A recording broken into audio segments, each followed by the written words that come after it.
السلام عليكم ورحمة الله. إن الحمد لله نحمده ونستعينه ونستغفره ونعوذ بالله من شرور أنفسنا ومن سيئات أعمالنا. من يهده الله فلا مضل له ومن يضلل فلا هادي له. وأشهد أن لا إله إلا الله وحده لا شريك له. وأشهد أن محمدا عبده ورسوله. اللهم صل على محمد وعلى آل محمد كما صليت على إبراهيم وعلى آل إبراهيم. وبارك على محمد وعلى آل محمد كما باركت على إبراهيم وعلى آل إبراهيم إنك حميد مجيد. أعوذ بالله من الشيطان الرجيم. يا أيها الذين آمنوا اتقوا الله حق تقاته ولا تموتن إلا وأنتم مسلمون. يا أيها الناس اتقوا ربكم الذي خلقكم من نفس واحدة وخلق منها زوجها وبث منهما رجالا كثيرا ونساء. واتقوا الله الذي تساءلون به والأرحام إن الله كان عليكم رقيبا. يا أيها الذين آمنوا اتقوا الله وقولوا قولا سديدا يصلح لكم أعمالكم ويغفر لكم ذنوبكم ومن يطع الله ورسوله فقد فاز فوزا عظيما. أما بعد فإن خير الحديث كتاب الله وأحسن الهدي هدي محمد صلى الله عليه وسلم وشر الأمور محدثاتها وكل محدثة بدعة وكل بدعة ضلالة وكل ضلالة في النار. സത്യവിശ്വാസികളെ അല്ലാഹു സുബ്ഹാനഹു വ തആലയുടെ എണ്ണിയാലൊടുങ്ങാത്ത അനുഗ്രഹങ്ങൾ ആസ്വദിച്ചുകൊണ്ടാണ് ഓരോ സെക്കൻഡും നമ്മൾ ജീവിച്ചുകൊണ്ടിരിക്കുന്നത്. ഓരോ പ്രതിഫലവും കൈപ്പറ്റാതെ കോടാനകോടി അനുഗ്രഹങ്ങൾ നമുക്ക് തന്നത് നമ്മൾ നന്ദിയുള്ളവരാണോ നന്ദികേട് കാണിക്കുന്നവരാണോ? ഹൽ അതാ അലൽ ഇൻസാനി ഹീനും മിനദ്ദഹർ ലം യകുൻ ശൈഅൻ മദ്കൂറ ഇന്നാ ഖലഖനൽ ഇൻസാന മിൻ നുത്ഫത്തിൻ അംശാജ് നബ്തലീഹി ഫജഅൽനാഹു സമീഅൻ ബസീറ. അല്ലാഹു സുബ്ഹാനഹു വ തആല മനുഷ്യനെ സൃഷ്ടിച്ചത്, അവന് കേൾവിയും കാഴ്ചയും നൽകിയത് അവൻ നന്ദിയുള്ളവനാണോ നന്ദികേട് കാണിക്കുന്നവനാണോ എന്ന് പരീക്ഷിച്ചറിയാൻ വേണ്ടിയിട്ടാണ്. എല്ലാവരും ഹാപ്പിയാകുക അല്ലെങ്കിൽ എല്ലാവരും സന്തോഷത്തിലാകപ്പോഴാണ്. ഇന്ന് നീറ്റ് പരീക്ഷ കഴിഞ്ഞ ദിവസം ആ പരീക്ഷ നടക്കുന്ന സ്കൂളുകൾക്ക് മുമ്പിൽ നമ്മൾ പോയാൽ ആ പരീക്ഷയ്ക്ക് പോകുന്ന കുട്ടികൾ അതിനേക്കാളേറെ ആ പുറത്ത് കാത്തു നിൽക്കുന്ന മാതാപിതാക്കൾ, അവരുടെയൊക്കെ മുഖത്തു നോക്കിയാൽ എന്തൊക്കെയോ നമുക്ക് വായിച്ചെടുക്കാൻ പറ്റും. അവിടെ കുറച്ചേരം നിന്ന് സംസാരിച്ചാൽ പല പാരന്റ്സിന്റെയും ഉള്ളു തുറക്കും. രണ്ടാം വട്ടം എഴുതുന്ന കുട്ടികൾ, മൂന്നാം വട്ടം എഴുതുന്ന കുട്ടികൾ, കല്യാണത്തിന് സമ്മതിക്കാത്ത പെൺകുട്ടികള് അല്ലെ, ഇനി ഇപ്രാവശ്യം കിട്ടിയിട്ടില്ലെങ്കിൽ എന്റെ കുട്ടി ഒരു മാനസിക രോഗിയായി തീരുമെന്ന് പറയുന്ന മാതാപിതാക്കൾ. എല്ലാവരും മാനസികമായ സമ്മർദ്ദത്തിലാണ്. അത് ഒരു ആശുപത്രിയിൽ ചെന്നാൽ ഒരു ICUവിന്റെ മുമ്പിൽ അല്ലെ, അല്ലെങ്കിൽ ഒരു ലാബിന്റെ മുമ്പിൽ ടെസ്റ്റിന് കൊടുത്തിട്ട് അതിന്റെ റിസൾട്ട് കാത്തു നിൽക്കുന്നവർ. ബയോപ്സി കൊടുത്തിട്ടുണ്ട്, ഇന്ന് 10ാമത്തെ ദിവസമാണ്, ഇന്ന് റിസൾട്ട് കിട്ടും. അപ്പൊ ആ റിസൾട്ടിൽ എന്തായിരിക്കും? ചെറിയ സംശയങ്ങളൊക്കെ ഡോക്ടർ പറഞ്ഞിട്ടുണ്ട്. ബയോപ്സി വരട്ടെ എന്നാണ് പറഞ്ഞത്. അപ്പൊ ആ ബയോപ്സി വരുന്ന ദിവസമാണ്. ചിലപ്പോ അതിന്റെ തലേന്നൊന്നും ആളുകൾ ഉറങ്ങിയിട്ടുണ്ടാവില്ല. അങ്ങനെ നമുക്ക് എല്ലാവർക്കും ഇപ്പൊ ഇന്ന് നെറ്റും സോഷ്യൽ മീഡിയകളും എല്ലാം ഉള്ളത് കൊണ്ട് തന്നെ പണ്ടൊക്കെ എന്ന് പറഞ്ഞാൽ നിഷ്കളങ്കമായ കുട്ടികൾ എന്നൊക്കെ പറയും, ഒരു ടെൻഷനും ഇല്ലാത്ത. എന്നാൽ അങ്ങനെ നമുക്ക് കാണാൻ സാധ്യമല്ല. എല്ലാവരും ടെൻഷനില്ല. 9 വയസ്സുകാരനും 90 വയസ്സുകാരനും ടെൻഷനില്ല. കൗൺസിലിങ്ങിന് കൊണ്ടുവരുന്നവർ ചെറിയ കുട്ടികളാണ് അല്ലേ. ആത്മഹത്യക്ക് ശ്രമിക്കുന്നവർ അതിൽ വയോവൃദ്ധന്മാർ. 80 വയസ്സായ ആളാണ് കഴിഞ്ഞ കുറച്ച് മാസങ്ങൾക്ക് മുമ്പ് ആത്മഹത്യക്ക് ശ്രമിച്ചുകൊണ്ട്. 80 എന്റെ ജീവിതത്തിൽ ആദ്യമായിട്ടാണ് 80 വയസ്സുള്ള ഒരാൾ ആത്മഹത്യക്ക് ശ്രമിക്കുന്നത്. ഇതൊക്കെ നമുക്ക് മനസ്സിലാക്കി തരുന്നത് എന്താണ് സഹോദരൻ? ജീവിത സൗകര്യങ്ങളൊക്കെ കൂടിയേക്കാണ്. നമ്മൾ എന്തുകൊണ്ട് നോക്കിയാലും നമുക്ക് ഖൈറാണ് അല്ലെ. ഈ പള്ളി ഞങ്ങൾ നോക്കി നമുക്ക് ആലോചിക്കാൻ പറ്റിയത് ഇങ്ങനത്തെ ഒരു പള്ളി, പഴയ ഔളും ആ പഴയ ചൂടുള്ള അല്ലെ അസറാമ്പി, അതിനൊക്കെ നമ്മൾ മാറി ഇത്രയും വിശാലമായി മുന്നത്തെ സഭയിൽ ഇങ്ങനെ ചാരി കുതിർക്കാൻ പറ്റിയൊരു പള്ളി. ഇതൊക്കെ എന്ത് ലക്ഷറിയാണെന്ന് ആലോചിച്ചു അല്ലെ. നമ്മൾ വണ്ടിയിൽ വന്ന് പാർക്ക് ചെയ്യുന്നു, മറ്റേ നമ്മൾ നിസ്കരിച്ചാൽ പോണെ എത്ര നടക്കണം.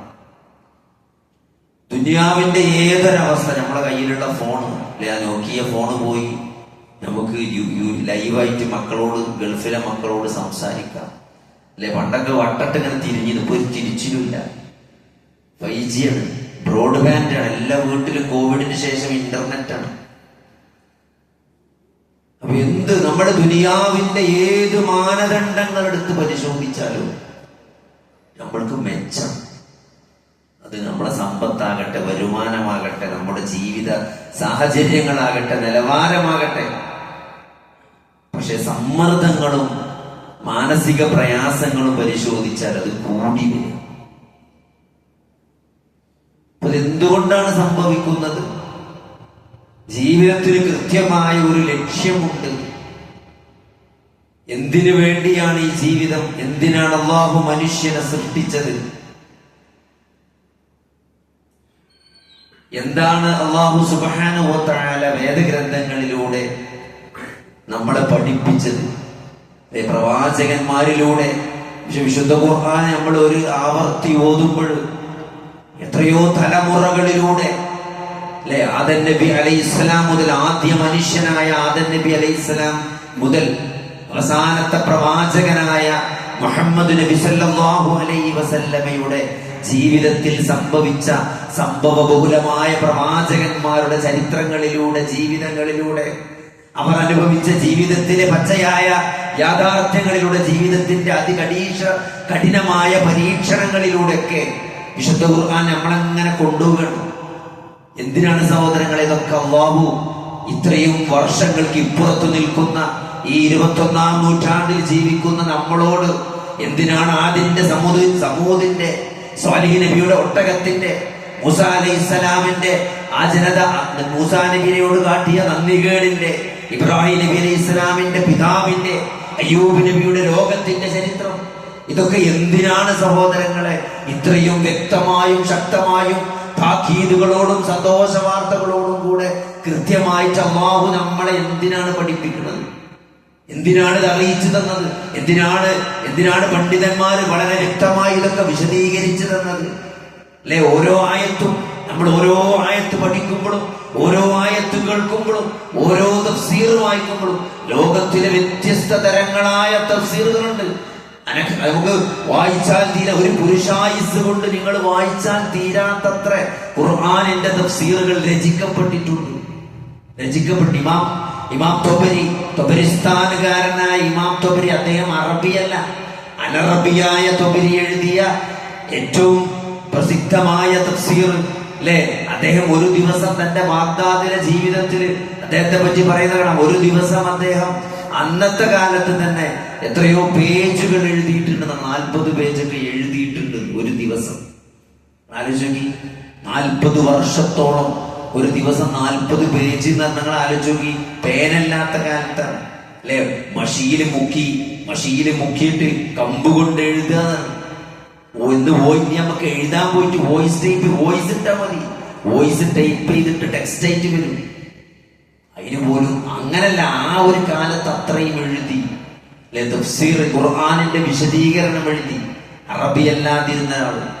അപ്പൊ സഹോദരങ്ങളെ, ഇതൊക്കെ ഇവിടെ രചിച്ചത് എന്തിനാണ്? വിശുദ്ധ ഖുർആൻ ഇത്രയും വ്യക്തമായ തഫ്സീർ എഴുതിയത് മനുഷ്യ ജീവിതത്തിന്റെ കൃത്യമായ ലക്ഷ്യം, എന്തിനാണ് നമ്മൾ ജീവിക്കുന്നത്, എങ്ങനെയാണ് നമ്മൾ ജീവിക്കേണ്ടത്, ഈ ജീവിതം കൊണ്ട് എന്താണ് ഉദ്ദേശിക്കുന്നത്, ഈ ജീവിതത്തിൽ ആരാണ് വിജയിച്ചവൻ എന്ന് കൃത്യമായിട്ട് മനസ്സിലാക്കാനാണ് അല്ലെ.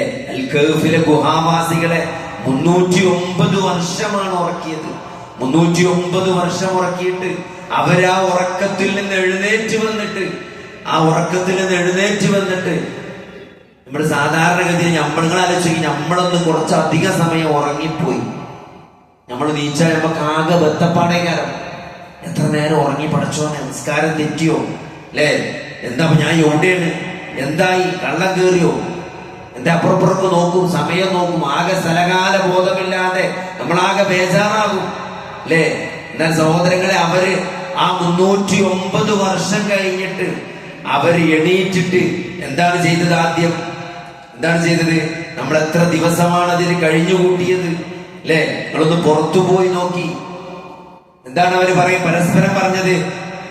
അവര് പറഞ്ഞത് പുറത്തു പോട്ടെ എന്നിട്ടോ, ഇന്നഹും യദ്ഹറു അലൈക്കും യർജുമൂക്കും ഔ യുഈദുക്കും ഫീ മില്ലതിഹിം വലൻ തുഫ്ലിഹു ഇദൻ അബദ അല്ലേ. നമ്മളെ അവസ്ഥ എന്താണ്, അല്ലെങ്കിൽ നമ്മള് വീണ്ടും പിടിക്കപ്പെടുവോ എന്നൊക്കെ പറഞ്ഞിട്ട് അവന് ബേജാറാകുന്ന വിഷയം, അവരെന്തിനാണ് ടെൻഷൻ അടിക്കുന്നത് എന്ന് കൃത്യമായിട്ട് അല്ലാഹു പറയണം അല്ലേ. എന്താണ്?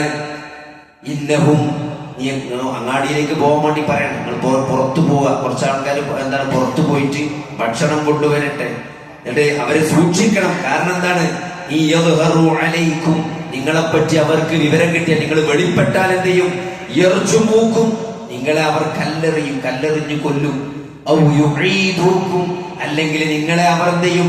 നിർബന്ധിക്കും. ഫീ മില്ലതീൻ, അവരുടെ ആ മതത്തിലേക്ക്, അല്ലാഹുവെ കൂടാതെ മറ്റു ആരാധ്യ വസ്തുക്കളെ ആരാധിക്കപ്പെടുന്ന ആ മില്ലത്തിലേക്ക് നിങ്ങൾ മടക്കപ്പെടുന്ന, നിർബന്ധിക്കപ്പെടുന്ന ഒരവസ്ഥ ഉണ്ടാവും.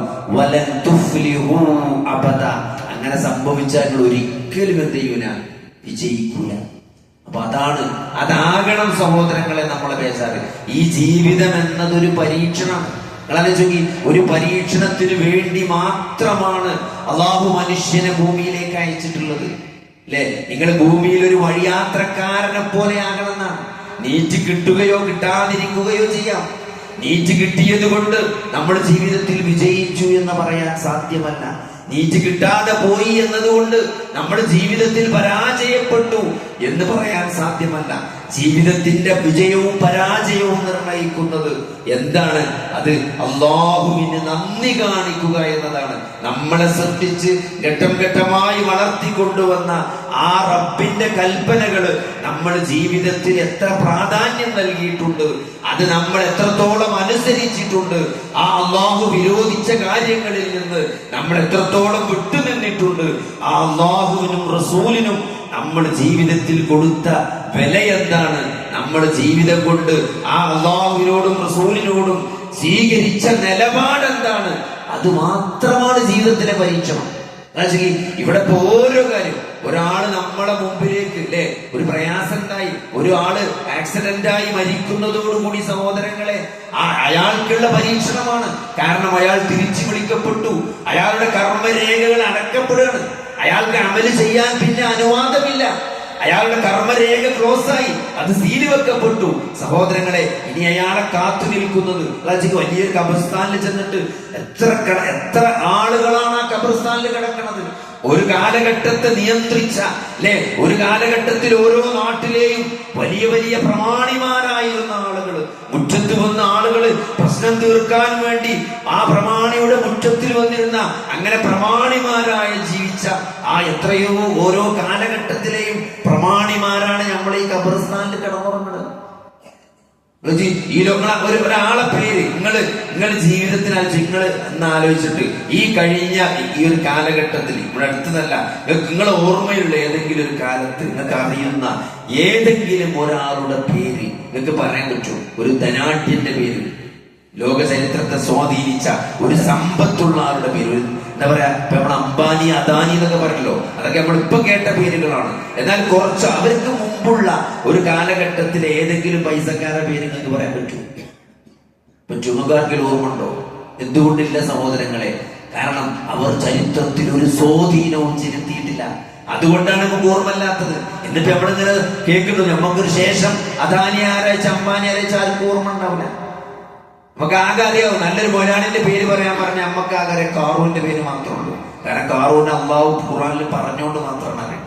വേറെ ഏത് സഹോദരങ്ങളെ, നിങ്ങൾ ഇമാം ബുഖാരിന്റെ പേര് നമുക്കറിയാം, ഇമാം നവവിന്റെ പേരറിയാം, സഹാബികളുടെ പേര് നമുക്കറിയാം അല്ലെ, പ്രവാചകന്മാരുടെ പേരറിയാം, ലോക ചരിത്രത്തെ സ്വാധീനിച്ച പണ്ഡിതന്മാരുടെ പേര് നമുക്കറിയാൻ പറ്റും. പക്ഷെ ലോക ചരിത്രത്തെ സ്വാധീനിച്ച ഒരു സമ്പന്നന്റെ പേര് ചോദിച്ചാൽ അത് വളരെ കുറച്ച് ആൾക്കാർക്ക് അറിയുള്ളൂ. സാമ്പത്തിക ശാസ്ത്രം പഠിച്ച ആരെങ്കിലും കണ്ട് ചിലപ്പോൾ ഒന്നോ രണ്ടോ പേര് പറഞ്ഞുതരും. അല്ലാതെ ഒരു നോർമൽ മനുഷ്യന് ഒരാളെ പേര് ഓർത്തെടുക്കാൻ പറ്റില്ല, അങ്ങനെ ഓർമ്മിക്കപ്പെടുന്ന ഒരാളും തന്നെയല്ല. ആ ഖബറിൽ നമ്മളൊരാള് മരിക്കുമ്പോൾ ഒരു ആക്സിഡന്റ് ആയിട്ട് ഒരാൾ മരിക്കാന്ന് പറഞ്ഞാൽ ആ അയാൾക്കുള്ള പരീക്ഷണം അവിടെ ആരംഭിക്കണം. സഹോദരങ്ങളെ, എല്ലാവർക്കും പരീക്ഷണമാണ്. അദ്ദേഹത്തിന്റെ ഭാര്യ വിധവയാക്കപ്പെടുകയാണ്, അതൊരു പരീക്ഷണമാണ്. മക്കൾ അനാഥരാക്കപ്പെടുകയാണ്, അത് അവർക്കുള്ള പരീക്ഷണമാണ്. അതേപോലെ തന്നെ അയൽവാസിക്ക് പരീക്ഷണമാണ്.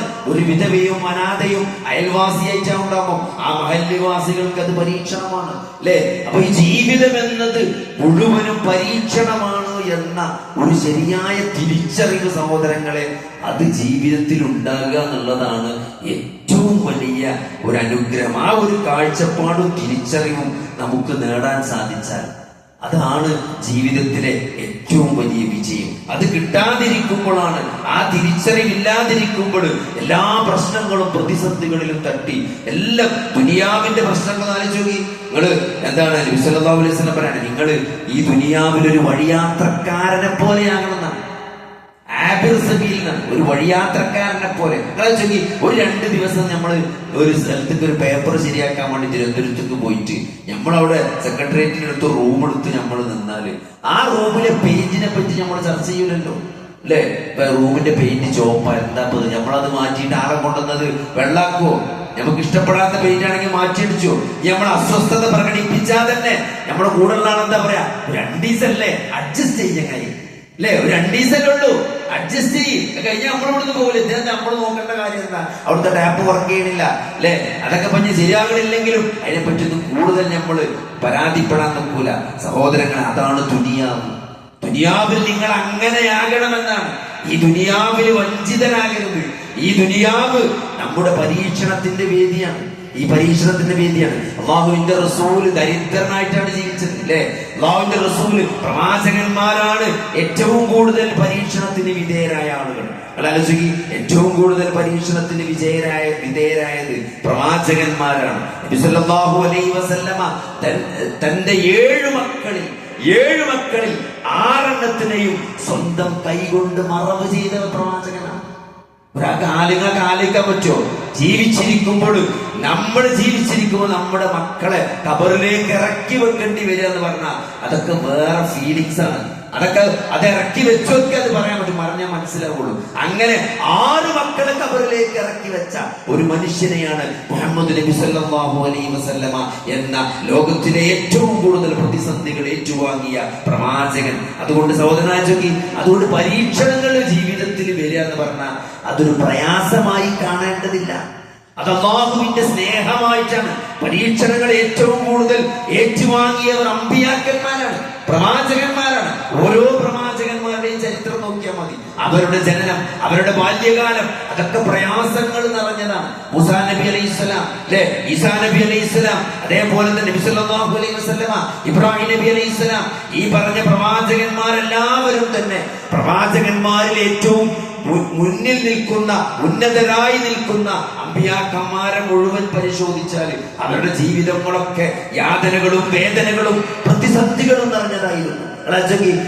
ദരിദ്രനായ പ്രവാചകൻ നബി സല്ലല്ലാഹു അലൈഹി വസല്ലമയുടെ മദീന കാലഘട്ടത്തെ പറ്റിയാണ് ഉമർ റളിയല്ലാഹു അൻഹു പറഞ്ഞത്. ഞാൻ അവിടെ ചെന്ന് നോക്കുമ്പോ, ആ നബിന്റെ റൂമിൽ കയറി നോക്കുമ്പോ അവിടെ ഒന്നുമില്ല എന്നാണ്. കുറച്ച് ബാർലി മാത്രമാണ് അവിടെ ഉണ്ടായിരുന്നതെന്നാണ്. സമ്പാദ്യങ്ങളൊന്നുമില്ലാത്ത ഒരു പ്രവാചകനെ, അല്ലെ, ആ അവസാന സമയത്ത് പോലും ജൂതന്റെ കയ്യിൽ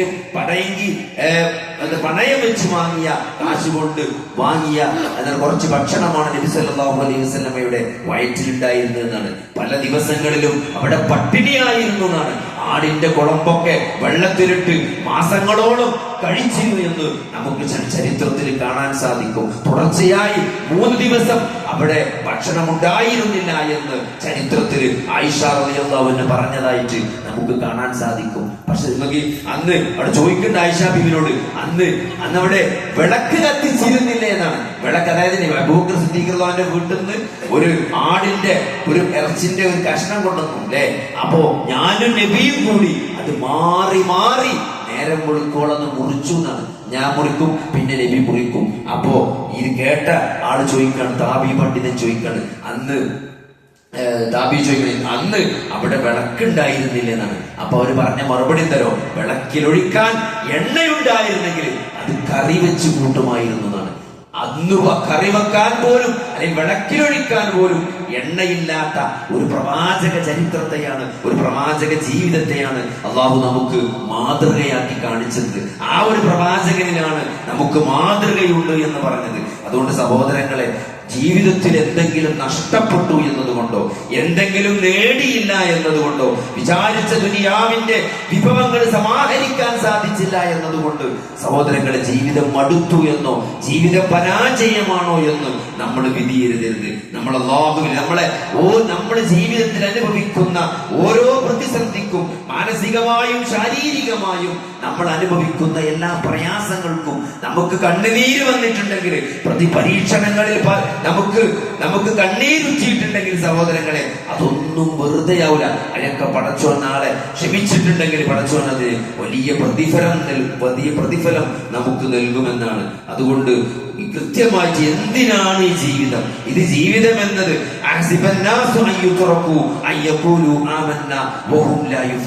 ഞങ്ങൾ വിശ്വസിച്ചിരിക്കുന്നു എന്ന് പറഞ്ഞതിന്റെ പേരിൽ നിങ്ങളൊക്കെ വെറുതെ വിടും എന്ന് നിങ്ങൾ ആരെങ്കിലും വിചാരിക്കുന്നുണ്ടോ? പരീക്ഷിക്കാതെ പടച്ചോൻ കൊടുത്തു സഹോദരങ്ങൾ. അതുകൊണ്ട് നിങ്ങൾ വിശ്വാസികളാണോ? ലാ ഇലാഹ ഇല്ലല്ലാഹ് എന്ന കലിമത്തു തൗഹീദ് നിങ്ങൾ വിശ്വസിക്കുന്നുണ്ടോ? ആ ആദർശത്തിന്റെ ആളാണോ നിങ്ങൾ? എങ്കിൽ ജീവിതത്തിൽ പരീക്ഷണം ഉറപ്പാണ്. അതുകൊണ്ട് ആ പരീക്ഷണത്തെ ഈ വിശ്വാസം കൊണ്ട് നമുക്ക് പിടിച്ചു നിൽക്കാൻ സാധിക്കേണ്ടതുണ്ട്. ആ വിശ്വാസം കൈമുതലാക്കിക്കൊണ്ട് ഓരോ പ്രതിസന്ധികളിലൂടെയും നമുക്ക് മുന്നോട്ട് പോകാൻ സാധിക്കേണ്ടതുണ്ട്. അതാണ് വിശുദ്ധ ഖുർആൻ നമുക്ക് നൽകുന്ന പാഠം. അതാണ് പ്രവാചകൻ 23 വർഷത്തെ സംഭവ ബഹുലമായ ജീവിതത്തിലൂടെ ഈ ഉമ്മത്തിനെ പഠിപ്പിച്ചത്, സഹാബത്തിനെ പഠിപ്പിച്ചത്, അല്ലെ. അതാണ് സഹാബത്ത് താബികൾക്ക് പകർന്നു നൽകിയത്. അതാണ് 1400 വർഷമായിട്ട് ഇസ്ലാമിന്റെ പൈതൃകം അതാണ്. അതുകൊണ്ട് ഈ ജീവിതത്തിൽ എന്തെങ്കിലും ചെറുതോ വലുതോ ആയ പ്രതിസന്ധികൾ നിൽക്കുമ്പോൾ ഇത് അവസാനമാണ് എന്ന്, ഇത് സഹോദരങ്ങളെ, ഇതിനു വേണ്ടിയാണ് നമ്മളിവിടെ വന്നത്. ഒരു ആക്സിഡന്റ് ഉണ്ടായിട്ട് ഒരു മകൻ മരിക്കുക, അല്ലെങ്കിൽ ഒരു ഉറ്റവരാരെങ്കിലും വേർപ്പെടുന്ന ഒരവസ്ഥ ഉണ്ടാകുക, സഹോദരങ്ങളെ, അതിൽ ക്ഷമിക്കുക എന്ന് പറഞ്ഞാല് അതിന് വലിയ പ്രതിഫലമാണ്. അതിന് വലിയ പ്രതിഫലമാണ് അല്ലെ. എന്റെ അടിമയുടെ കരളിന്റെ കഷ്ണത്തെയാണല്ലോ നീ പറിച്ചെടുത്തത് എന്ന് മലക്കിനോട് അള്ളാഹു ചോദിക്കുമെന്നാണ്. ഈ റൂഹുമായിട്ട് ആകാശത്തേക്ക് മലക്ക് വരുമ്പോ അള്ളാഹു മലക്കിനോട് ചോദിക്കുമെന്നാണ്. എന്റെ അടിമയുടെ കരളിന്റെ കഷ്ണത്തെ പറിച്ചിട്ടാണല്ലോ നീ വരുന്നത് എന്ന് എന്റെ അടിമ എങ്ങനെ പ്രതികരിച്ചു എന്ന് മലക്കിനോട് ചോദിക്കുന്നതാണ്. അപ്പൊ ആ മലക്ക് പറയുന്ന ഒരു മറുപടി ഉണ്ട്. നിന്റെ അടിമ അൽഹംദുലില്ലാഹ് ഇന്നാ ലില്ലാഹി വ ഇന്നാ ഇലൈഹി റാജിഊൻ എന്ന് പറഞ്ഞിട്ടുണ്ടെന്ന് പറയുമ്പോൾ എന്താണ് അള്ളാഹു പറയുമെന്നാണ്. ബന ബൈത്തുൻ ഫിൽ ജന്ന ബൈത്തുൽ സമ്മാലഹു ബൈത്തുൽ ഹംദ്, ബൈത്തുൽ ഹംദ് എന്ന് പേരിടാനും ഒരു വീടുണ്ടാക്കാനും അത് അവന് കൊടുക്കാനും വേണ്ടി അള്ളാഹു കൽപ്പിങ്ങൾ. ആലോചിക്കി ഒരു പുരുഷായുസ് കൊണ്ട് നമ്മൾ എന്താണോ ലക്ഷ്യം വെക്കുന്നത് അല്ലെ. നമ്മൾ ജീവിതം കൊണ്ട് ഈ സമയത്തിലൂടെ പള്ളിയിൽ വന്നതും 5 നേരം നമസ്കരിക്കുന്നതും സകാത്ത് നൽകുന്നതും നമ്മള് ഇത്രയും ദീന സ്ട്രിക്റ്റ് ആയിട്ട് ജീവിതത്തിൽ ഫോളോ ചെയ്യുന്നതൊക്കെ എന്തിനാണ്? നാളെ പരലോകത്ത് അള്ളാഹുവിന്റെ തൃപ്തി കിട്ടി അള്ളാഹുവിന്റെ വിരുന്നായ ആ സ്വർഗം കിട്ടാൻ വേണ്ടിയിട്ടാണ്. ആ സ്വർഗം അള്ളാഹു തരുമെന്നാണ്. ഒരു റെസ്പോൺസിലൂടെ ഒരു ജീവിതത്തിലെ ഒരു പരീക്ഷണം വരുമ്പോൾ അതിൽ ക്ഷമിച്ചുകൊണ്ട് ആ പരീക്ഷണത്തെ വരവേൽക്കാൻ തൃപ്തിയോടുകൂടി അള്ളാഹുവിനെ പറ്റി നല്ലൊരു വിചാരത്തോടുകൂടി ആ പരീക്ഷണത്തെ വരവേൽക്കാൻ എതിരേൽക്കാൻ ഒരടിമക്ക് സാധിക്കുന്നുണ്ടെങ്കിൽ ആ അടിമക്ക് വലിയ പ്രതിഫലമാണ് അള്ളാഹു നൽകുന്നത്. അള്ളാഹു റസൂൽ പഠിപ്പിച്ചത്. എത്ര വലിയ പരീക്ഷണത്തിന്റെ വണ്ണത്തിനനുസരിച്ചായിരിക്കും നാളെ അള്ളാഹു നൽകുന്ന പ്രതിഫലത്തിന്റെ വണ്ണം. അതിന്റെ മഹത്വമാണ്. വലിയ പരീക്ഷണങ്ങൾക്ക് വലിയ പ്രതിഫലമാണ്. അതുകൊണ്ട് വലിയ പരീക്ഷണം വരുമ്പോ എന്താണ്? വലിയ പ്രതിഫലങ്ങൾ നമ്മളെ കാത്തു നിൽക്കുന്നുണ്ട് എന്നാണ് നബി സല്ലല്ലാഹു അലൈഹി വസല്ലമ രോഗത്തെ പറ്റി പറഞ്ഞു കാണാൻ പറ്റും. എന്താണ് രോഗം? ചില ആളുകൾക്ക് അള്ളാഹു രോഗം നൽകുമ്പോൾ അവരുടെ പാപങ്ങള് എന്താണ് ഉണങ്ങിയ മരത്തിന്റെ ഇല അങ്ങനെ പൊഴിയുന്നത് പോലെ അവരുടെ പാപങ്ങൾ പൊറുക്കുമെന്നാണ് അല്ലെ. നിസ്കാരത്തിലും ഇബാദത്തിലും ഒന്നും അത്ര തന്നെ നല്ല ദറജയിലല്ലാത്ത ആളുകളിലെ ഇപ്പൊ ചില ആളുകൾക്കൊക്കെ നിസ്കരിക്കാൻ നോൽപ്പൂർക്കാൻ അതിനൊക്കെ കുറച്ച് വെറും ഫർള് മാത്രം നിസ്കരിച്ചു പോണ ആൾക്കാരുണ്ടോ? കാരണം നിസ്കാരത്തിന് വലിയൊരു താല്പര്യമില്ലാത്ത ആളുകൾ എന്നാ ഫർള് നിസ്കരിച്ചു രക്ഷപ്പെടാൻ വേണ്ടിയിട്ട്. എന്നാൽ സഹോദരങ്ങളെ, അങ്ങനത്തെ ആളുകൾ അവര് ദിവസം എല്ലാ വെള്ളിയും വ്യാഴാഴ്ചയും തിങ്കളാഴ്ചയൊക്കെ സുന്നത്തെടുക്കുന്ന സുന്നത്ത് നോമ്പെടുക്കുന്ന രാത്രി എന്താണ് നേരം പുലരോളം നമസ്കരിക്കുന്ന അല്ലെങ്കിൽ ഖുർആൻ പാരായണം ചെയ്യുന്ന വിവാദത്തുകൾ കൊണ്ട് ജീവിതത്തെ സമ്പുഷ്ടമാക്കിയ ആളുകളുണ്ടാവും. അത്തരത്തിലുള്ള ആബിദീങ്ങളായ വിവാദത്തിൽ മുഴുകിയ ആളുകളുടെ ദറജയിലേക്ക് അള്ളാഹു ചില ആളുകളെ അവരുടെ രോഗം കാരണം ഉയർത്തുമെന്നാണ്. ആലോചിക്കി, അത്രയൊന്നും നിസ്കരിച്ചാത്ത നോൻപൊൽക്കാത്ത ആളുകൾക്ക് നല്ല നിസ്കരിച്ച നോൻപൊൽക്കുന്ന ഇബാദത്ത് ചെയ്യുന്ന ആളുകളുടെ ദറജയിലേക്ക് ചില ആളുകളെ അള്ളാഹു ഉയർത്തും. എങ്ങനെ? അവർക്ക് അസുഖം നൽകിക്കൊണ്ട് ആ അസുഖത്തിന് അവർ ക്ഷമിക്കുമ്പോൾ ആ അസുഖത്തിന് അവർ അള്ളാഹുവിനെ പറ്റി നല്ലൊരു വിചാരത്തോടുകൂടി ക്ഷമിച്ച് നല്ല രൂപത്തിലായ പരീക്ഷണത്തെ കാണുമ്പോൾ അള്ളാഹു എന്തെയും അവർക്ക് കൂടുതൽ പ്രതിഫലം നൽകുമെന്നാണ്. അതുകൊണ്ട് ഒന്നിനും നഷ്ടമല്ല അല്ലെ. ഒന്നിനും സഹോദരങ്ങളെ, അജബല്ലി അംറിൽ മുഅ്മിൻ എന്ന് പറഞ്ഞ ഹദീസ് മാത്രം മതി. മുഅ്മിനിന്റെ കാര്യം എന്തത്ഭുതമാണ്. അവനൊരു അനുഗ്രഹം കിട്ടിയാൽ, ഒരു ഖൈറ് കിട്ടിയാൽ അവൻ നന്ദി കാണിക്കും. അതിന് ഖൈറാണ്. കാരണം പഠിച്ചത് ലൈൻ ശക്കർതും ലഅസീദന്നകും, നിങ്ങൾ നന്ദി കാണിച്ചാൽ പടച്ചോങ്ങൾക്ക് എന്ത് ചെയ്യും? വീണ്ടും അനുഗ്രഹങ്ങൾ വർദ്ധിപ്പിച്ചു തരുന്നതാണ്. അപ്പോ ഒരു അനുഗ്രഹം അമ്മാ ബിനിഅമതി റബ്ബിക ഫഹദ്ദിസ്, അനുഗ്രഹങ്ങൾ ഉറക്കനെ വിളിച്ചു പറയുന്നതാണ്. അത് നമ്മൾ കാണിച്ച അല്ലാഹുവിനോട് നമ്മൾ നന്ദി കാണിക്കുന്ന വേണം. അനുഗ്രഹങ്ങൾ മൂടി വെക്കേണ്ടതില്ല. അതിനുള്ള നന്ദികൾ നമ്മൾ പ്രഖ്യാപിക്കണം സഹോദരങ്ങളെ. അത് ജീവിതം കൊണ്ട് പ്രഖ്യാപിക്കണം. നമുക്ക് കുറച്ച് സമ്പത്തുണ്ടോ, അത് പാവങ്ങളെ സഹായിക്കാൻ നമ്മൾ ഉപയോഗപ്പെടുത്തണം. ആ സമ്പത്ത് കൊണ്ട് ഒരാളുടെ വേദന മാറ്റാൻ, ഒരാളുടെ പ്രയാസം പരിഹരിക്കാൻ, നമ്മുടെ അയൽവാസിയുടെ പട്ടിണി മാറ്റാൻ, നമ്മുടെ മഹലിൽ ഒരാളുടെ സാമ്പത്തിക പ്രയാസം തീർക്കാൻ നമ്മളെ സമ്പത്ത് കൊണ്ട് സാധിച്ചിട്ടുണ്ടെങ്കിൽ അതാണ് സഹോദരങ്ങളെ അള്ളാഹു നമുക്ക് നൽകിയ ആ സമ്പത്തിനുള്ള ഏറ്റവും വലിയ നന്ദി എന്ന് പറഞ്ഞതാണ്. പടച്ചോൻ എനിക്ക് കുറെ സ്വത്ത് തന്നല്ലോ അൽഹംദുലില്ലാഹ് എന്ന് 1000 വട്ടം പറയുന്നതിനേക്കാൾ ഖൈർ ആ പൈസ കൊണ്ട് ഒരു പ്രയാസപ്പെടുന്ന ഒരാളെ സഹായിക്കുക എന്നുള്ളതാണ്. അതുകൊണ്ട് സഹോദരങ്ങളെ, അങ്ങനെ അള്ളാഹുവിന് നന്ദി കാണിച്ചാൽ അതവന് ഖൈറാണ്. എന്നാലോ ഒരു പ്രയാസം വരുമ്പോഴോ അതിലവൻ ക്ഷമിക്കുമെന്നാണ്. അവൻ ക്ഷമിക്കും. രോഗമാകട്ടെ, വേറെന്തെങ്കിലും പ്രയാസങ്ങളാകട്ടെ, കച്ചവടത്തിലെ വിഭവ നഷ്ടമാകട്ടെ, സാമ്പത്തിക പ്രയാസമാകട്ടെ, അല്ലെങ്കിൽ അത്തരത്തിലുള്ള എന്തെങ്കിലും ഒരു പ്രയാസം ജീവിതത്തിൽ ബാധിച്ചാൽ അതിലും അവൻ ക്ഷമിക്കും. അപ്പോഴത്തെയും ആ ക്ഷമിച്ചാൽ അവന് പ്രതിഫലം അല്ലാഹു ആ ക്ഷമിച്ചതിന് നൽകുമെന്നാണ്.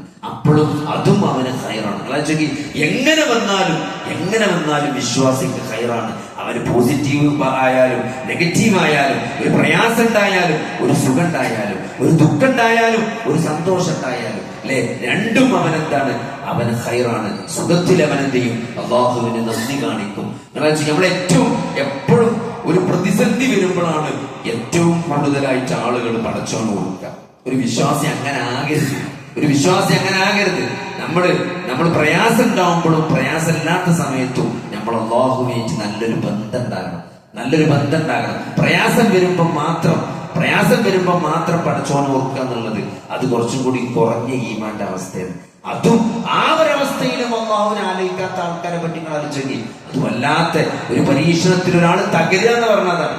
ഒരു പരീക്ഷണം നമുക്ക് പോസിറ്റീവാണോ നെഗറ്റീവാണോ എന്ന് നമുക്ക് മനസ്സിലാക്കി എങ്ങനെ ചോദിച്ചാല്, ഒരു പരീക്ഷണം കാരണമായിട്ട് നമ്മൾ പടച്ചോനോട് അടുത്തുകണോ, നമ്മളെ നമസ്കാരം ഒന്നും കൂടി നന്നായി, നമ്മളെ പ്രാർത്ഥന ഒന്നും കൂടി ഇഖ്ലാസുള്ളതായി, നമ്മളൊന്നും കൂടി ജീവിതത്തിൽ സൂക്ഷ്മത പാലിക്കാൻ തുടങ്ങി, നമ്മളൊന്നും കൂടി രാത്രി നിസ്കരിക്കാൻ നമ്മൾ 3 റക്അത്തുള്ളത് നിസ്കാരത്തിന്റെ റക്അത്ത് കൂട്ടി, നമ്മൾ റക്അത്തിന്റെ നീളം കൂട്ടി, നമ്മൾ ഒന്നും കൂടി കൂടുതൽ ഖുർആൻ ഓതാൻ തുടങ്ങി, നമ്മൾ കുറച്ചുകൂടി ദിക്ർ ചെല്ലാൻ തുടങ്ങിയിട്ടുണ്ടെങ്കിൽ സഹോദരങ്ങളെ, ആ പരീക്ഷണം അത് പോസിറ്റീവാണ്, അത് അനുഗ്രഹമായി മാറിയിട്ടുണ്ട്. എന്നാൽ ഒരു പ്രയാസം വന്നപ്പോൾ, ഒരു പരീക്ഷണം ജീവിതത്തിൽ വന്നപ്പോൾ സഹോദരങ്ങളെ പടച്ചോനെ മറന്ന അവസ്ഥ ഉണ്ടായി. ഇത്രയൊക്കെ നിസ്കരിച്ചിട്ട് എന്താ കിട്ടിയത്? ഒരു കാര്യം ഉണ്ടായില്ല. പടച്ചോനെ തിരിഞ്ഞു നോക്കണില്ല എന്ന രൂപത്തിൽ ഉള്ള നിസ്കാരം നമ്മൾ ഒഴിവാക്കുന്ന അവസ്ഥയാണെങ്കിൽ, സുന്നത്ത് നിസ്കരിക്കാതായിട്ടുണ്ടെങ്കിൽ, ഓതുന്ന ഖുർആൻ നമ്മൾ നിർത്തിവെച്ചിട്ടുണ്ടെങ്കിൽ, സ്ഥിരമായി ചൊല്ലിയിരുന്ന അദ്കാറുകൾ നമ്മൾ ഉപേക്ഷിച്ചിട്ടുണ്ടെങ്കിൽ, ജീവിതത്തിൽ സൂക്ഷ്മതകളിൽ എന്തെങ്കിലും കുറവ് വന്നിട്ടുണ്ടെങ്കിൽ സഹോദരങ്ങളെ, ആ പരീക്ഷണത്തിൽ നമ്മൾ പരാജയപ്പെട്ടു എന്നാണ്. ആ പരീക്ഷണം നമ്മളെ പ്രതികൂലമായി ബാധിച്ചു എന്നാണ് നമ്മൾ മനസ്സിലാക്കേണ്ടത്. അതുകൊണ്ട് ഇതൊക്കെ ഖൈറാണ്.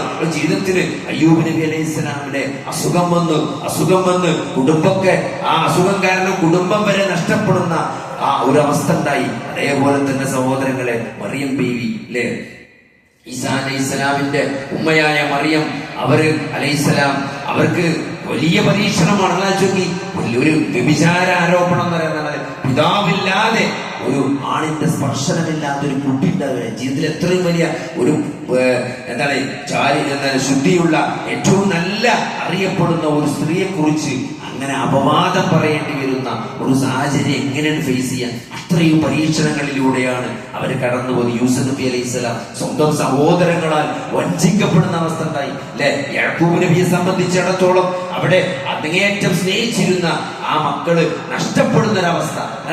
ഇതൊക്കെ ആലോചിക്കുമ്പോൾ നമ്മളൊക്കെ ജീവിതത്തിൽ എന്താണ് ഇതൊക്കെ അള്ളാഹുവിന്റെ പ്രവാചകന്മാരുടെ അവസ്ഥയാണ്. ഇപ്പൊ യൂസുഫ് നബിന്റെ അവസ്ഥ ആലോചിച്ചു നിങ്ങള് അല്ലെ. ചെറുപ്പത്തിലെ മാതാപിതാക്കളിൽ നിന്ന് അകറ്റപ്പെടുക, എന്നിട്ട് സംരക്ഷിക്കേണ്ട സഹോദരങ്ങള് കിണറ്റിൽ കൊണ്ടിടുക, എന്നിട്ട് അവിടുന്ന് കച്ചവട സംഘം ചന്തയിൽ കൊണ്ടുപോയി വിൽക്കുക. എന്നിട്ടോ ആ വിറ്റതിന് ശേഷം കൊട്ടാരത്തിലുള്ളവർ വാങ്ങിയിട്ട് പിന്നെ കുറച്ചു കാലം കൊട്ടാരത്തിന് വളരാം.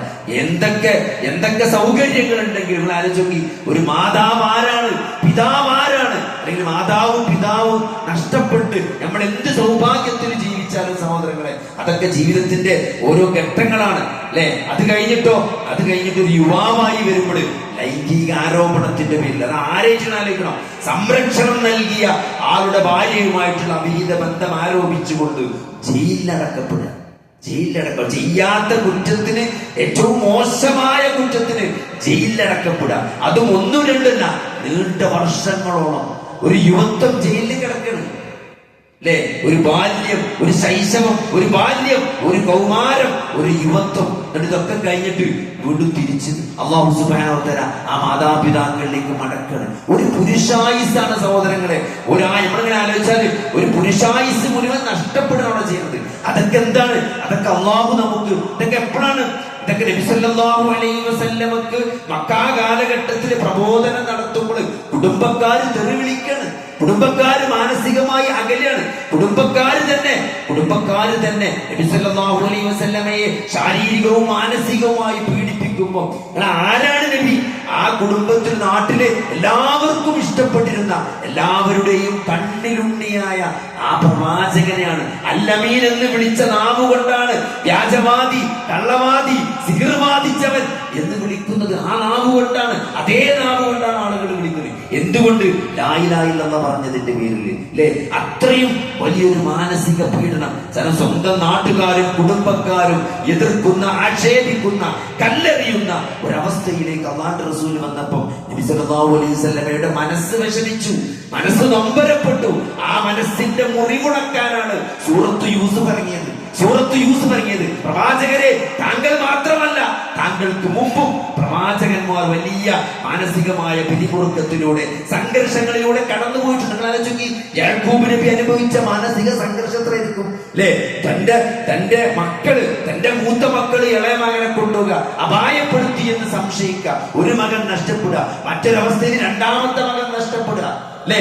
നഷ്ടപ്പെടുമ്പോഴോ മയ്യത്ത് കിട്ടിയാൽ സമാധാനം ഉണ്ടാവും, മരിച്ചു എന്നുള്ളത്. പക്ഷെ എന്റെ കുട്ടി എവിടെയാണ്, അവന്റെ അവസ്ഥ എന്താണെന്ന് അത് വല്ലാത്തൊരവസ്ഥയാണ്. അത് മരണത്തെക്കാൾ വലിയ ഭീകരമായ അവസ്ഥയാണ്. മറ്റു മരിച്ചു എന്ന് വിചാരിച്ച അതല്ല, എന്റെ കുട്ടി എവിടെങ്കിലും പീഡിപ്പിക്കപ്പെടുകയാണോ, എന്റെ കുട്ടി എവിടെങ്കിലും കഷ്ടപ്പെടുന്നുണ്ടോ എന്ന്. അതല്ല, ഒരു കുട്ടിനെ കാണാനാതായി മയ്യത്ത് കിട്ടാതിരിക്കുമ്പോൾ സഹോദരങ്ങളെ അതിന്റെ അവസ്ഥ മനസ്സിലാവുള്ളൂ. അതൊക്കെ അനുഭവിക്കണം. ഇവിടെ പ്രവാചകനാണ് അനുഭവിക്കുന്നത്. അവസാനം ഇത് തിരിച്ചു വരിക. ഇതൊക്കെ ആ സൂറത്ത് യൂസുഫ്, ബാക്കി വിശുദ്ധ ഖുർആനിലെ ചരിത്രങ്ങളൊക്കെ പല സ്ഥലത്ത് ചെതറിക്കിടക്കാണ് അല്ലെ? ആദിന്റെയും സമൂഹത്തിന്റെയും മൂസാ നബി അലൈഹി ഇസ്ലാമിന്റെ ഒക്കെ ചരിത്രം ഓരോ സൂറത്തിലും ഇടക്കിടക്ക് ഇങ്ങനെ കുറച്ചാണ് പറയാ. പക്ഷെ യൂസുഫ് നബിന്റെ ചരിത്രം ഒരൊറ്റ സൂറത്തില് തുടക്കം മുതൽ ഒടുക്കം വരെ നബിക്ക് ഓതി കൊടുത്തിട്ടാണ്.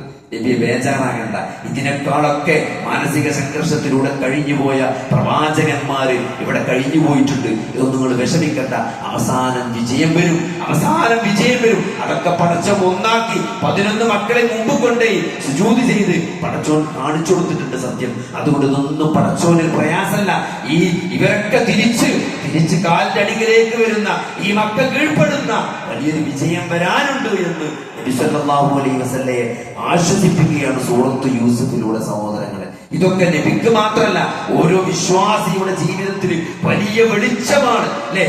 ഒരാളെ ഏറ്റവും കൂടുതൽ എന്തിനെയാണ് ഭയപ്പെടുന്നത്, അതിൽ തന്നെയാണ് പരീക്ഷണം ഉണ്ടാകുക. യൂസുഫിന്റെ വിഷയത്തിലാണ് യാക്കൂബ് നബിക്ക് ഏറ്റവും വിഷമുണ്ടായിരുന്നത്, ഏറ്റവും പേടിയുണ്ടായിരുന്നു, ഏറ്റവും ടെൻഷൻ ഉണ്ടായിരുന്നത് യൂസുഫിന്റെ വിഷയത്തിൽ. അതുകൊണ്ട് യൂസുഫിന്റെ വിഷയത്തിൽ തന്നെയാണ് യാക്കൂബ് നബി അല്ലാഹു പരീക്ഷിച്ചത്. അതുകൊണ്ട് നമ്മക്ക് എന്തിനാണോ കൂടുതൽ ടെൻഷൻ ഉള്ളത് അവിടെ തന്നെയാണ് നമ്മളെ പിടിക്കുക. നിങ്ങൾക്ക് മക്കളോടാണോ സ്നേഹം, മക്കളെ കൊണ്ട് നിങ്ങളെ പരീക്ഷിക്കും. എന്തിന്? അല്ലാതെ നിങ്ങളെ പരീക്ഷിച്ചിട്ട് കാര്യമല്ല. അപ്പോഴല്ലേ പരീക്ഷണം എന്ന് പറയാ അല്ലെ? നിങ്ങൾക്ക് സാമ്പത്തികമായിട്ട് ഇപ്പോ നിങ്ങൾ പറയാം, ബിസിനസ്സിന് കഴിഞ്ഞ ദിവസം ഒരു 10 കോടി രൂപ നഷ്ടം ഉണ്ടായി എന്നാ, അത് പോട്ടെ എന്ന് പറയണ നിങ്ങൾക്ക് അതൊരു പരീക്ഷണമല്ല. അത് പോട്ടെ എന്ന് പറയണ നിങ്ങൾക്ക് എന്തല്ല, അതൊരു പരീക്ഷണമല്ല. പക്ഷേ നിങ്ങളെ മക്കള് നിങ്ങളെ മകനെ നിങ്ങളെ മകൻ വഴി തെറ്റിയിട്ടുണ്ട് എന്ന് പറയുമ്പോൾ, അല്ലെങ്കിൽ നിങ്ങളെ മകൻ എന്ന സ്ഥലത്ത് മോശമായ സാഹചര്യത്തിൽ കണ്ടു എന്ന് പറയുമ്പോൾ ചിലപ്പോൾ നമുക്ക് താങ്ങാൻ പറ്റൂല.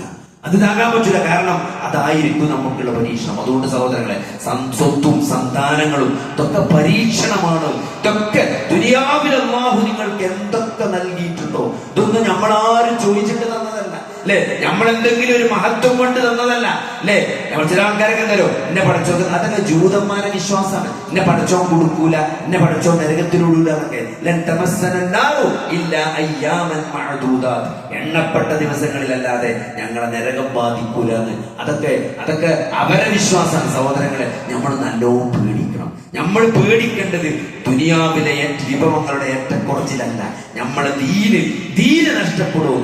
ആ ഗുഹാവാസികൾ എഴുന്നേറ്റ് പോകും പറഞ്ഞില്ലേ, അവരെങ്ങാനും പിടിച്ചിട്ട് അവരുടെ മതത്തിലേക്ക് മടക്കുമോ എന്ന്, എന്നെ എറിഞ്ഞുകൊല്ലുമോ എന്നത്, അതൊക്കെ ആ മതത്തിലേക്ക് എങ്ങാനും മടക്കപ്പെട്ടാൽ, ആ പൂർവ്വ ശിർക്കിലേക്ക് മടക്കപ്പെട്ടത് വലൻ തുഫ്ലിഹു അബദ, നിങ്ങൾ ഒരിക്കലും വിജയിക്കൂലാണ്. അപ്പോ ആ വിജയം ശാശ്വതമായ പരലോക വിജയം.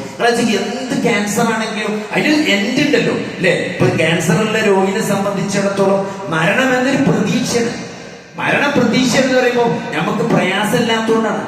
അങ്ങേയറ്റത്തെ പ്രയാസം അനുഭവിക്കുന്ന ഒരാളെ സംബന്ധിച്ചിടത്തോളം മരണം എന്നത് വലിയ ആശ്വാസമാണ്. കാരണം ദുനിയാവിലെ എല്ലാ പ്രതിസന്ധികളും പ്രയാസങ്ങളും അവസാനിക്കണം. പിന്നെ പരലോകാണ്. പരലോകം സഹോദരങ്ങളെ കാരുണ്യവാനായ അല്ലാഹുവിന്റെ കൈകളിലാണ് അതിന്റെ പൂർണ്ണ അധികാരം. അതിലിവിടെ ഒരു ജുഡീഷ്യറിക്കും ഒരു രാജവാഴ്ചക്കും ഒരു തരിമ്പും സ്വാധീനം ചെലുത്താൻ പറ്റാത്ത അല്ലാഹുവിന്റെ പൂർണ്ണമായ വിചാരണ അടക്കി പോകണമെന്ന വിചാരണയും അതൊക്കെ പരലോകത്തിന്റെ ഉടമസ്ഥ പടച്ചോനാണ്. അത് ഇടയ്ക്കിടയ്ക്ക് നിസ്കാരത്തിന് മാലിക് യൗമിദ്ദീൻ എന്ന് പറയുമ്പോ നമ്മളെ ഓർമ്മിപ്പിക്കണം. എന്തിനാണ് സഹോദരങ്ങളെ? ഒരു വിചാരണ നമ്മളെ കാത്തു കിടക്കുന്നുണ്ട്. അവിടെ പടച്ചോന്റെ പൂർണ്ണ അധികാരമുണ്ട്. അത് പടച്ചോന്റെ കാരുണ്യത്തിലാണ്.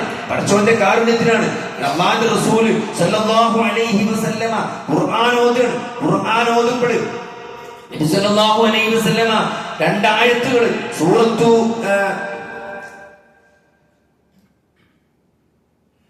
റബ്ബി ഇന്നഹുന്ന അളലന കസീറൻ മിനൻ നാസി ഫമൻ തബിഅനി ഫഇന്നഹു മിന്നി വമൻ അസാനി ഫഇന്നക ഗഫൂറുർ റഹീം എന്ന് എന്താണ് ഇബ്രാഹിം നബി അലൈഹി സ്വലാം ഓതിയ ആയത്താണ്. ഇബ്രാഹിം നബി അലൈഹി സ്വലാം പറഞ്ഞു എന്ന് പറയുന്ന വിശുദ്ധ ഖുർആനിലെ ആയത്താണ്. എന്റെ റബ്ബേ, തീർച്ചയായിട്ടും മനുഷ്യരിൽ നിന്ന് വളരെ പേരെ വിഗ്രഹങ്ങൾ വഴിപിഴപ്പിച്ചു കളഞ്ഞിട്ടുണ്ട്. അതിനാൽ ആരെന്നെ പിന്തുടരുന്നുവോ അവൻ എന്റെ കൂട്ടത്തിൽപ്പെട്ടവനാണ്.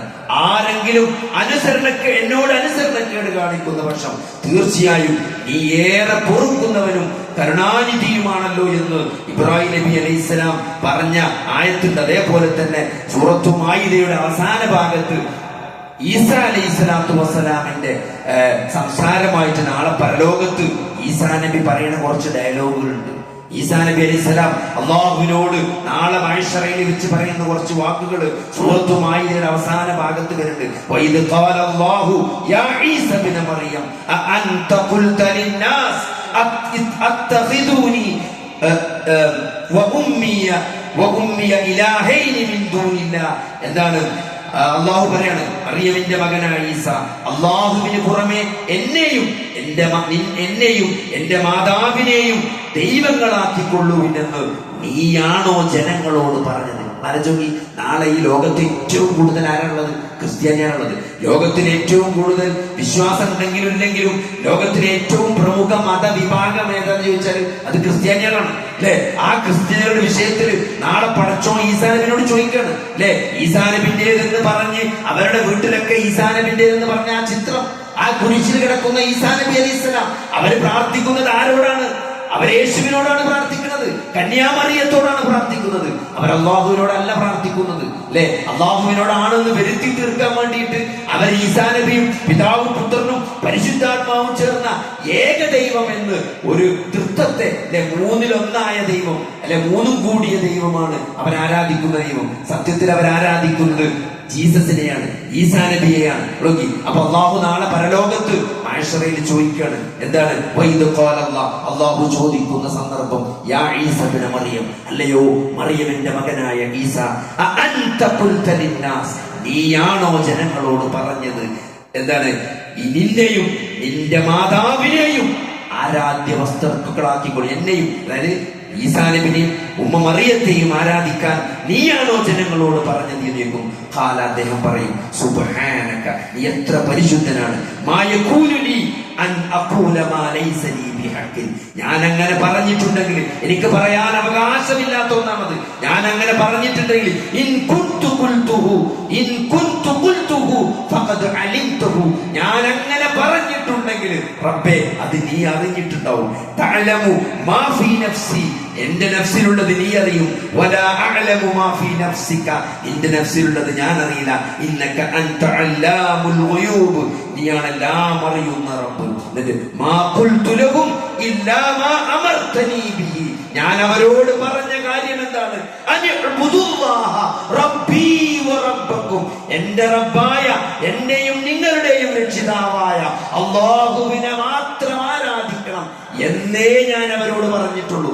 ബൈബിൾ പരിശോധിച്ചാൽ കാണാൻ പറ്റും. ബൈബിളില് എന്റെ കർത്താവ് ഏക കർത്താവ്, ആ കർത്താവിനെ നിങ്ങൾ ആരാധിക്കണം എന്നാണ്. റെഡ് ലെറ്റേഡ് ബൈബിൾ എന്ന് പറഞ്ഞിട്ട് ബൈബിൾ ഉണ്ട്. റെഡ് ലെറ്റേഡ് ബൈബിൾ എന്ന് പറഞ്ഞാൽ ഈസാ നബി പറഞ്ഞ കാര്യങ്ങൾ, യേശു ക്രിസ്തു ജനങ്ങളോട് പറഞ്ഞ ആ വാക്കുകൾ ചുവന്ന അക്ഷരത്തിൽ രേഖപ്പെടുത്തിയ ബൈബിൾ ഉണ്ട്. ആ ബൈബിളിൽ ചുവന്ന അക്ഷരത്തിൽ കാണാൻ പറ്റും. യേശു ജനങ്ങളോട് പറഞ്ഞു, എന്റെ കർത്താവ് ഏക കർത്താവ്, ആ കർത്താവിനെ നിങ്ങൾ ആരാധിക്കണം എന്നാണ്. ഞാൻ അവരോട് ഒരിക്കലും പറഞ്ഞിട്ടില്ല എന്നെയും എന്റെ മാതാവിനെയും നിങ്ങൾ ദൈവമാക്കിക്കൊള്ളുവിനെന്ന്.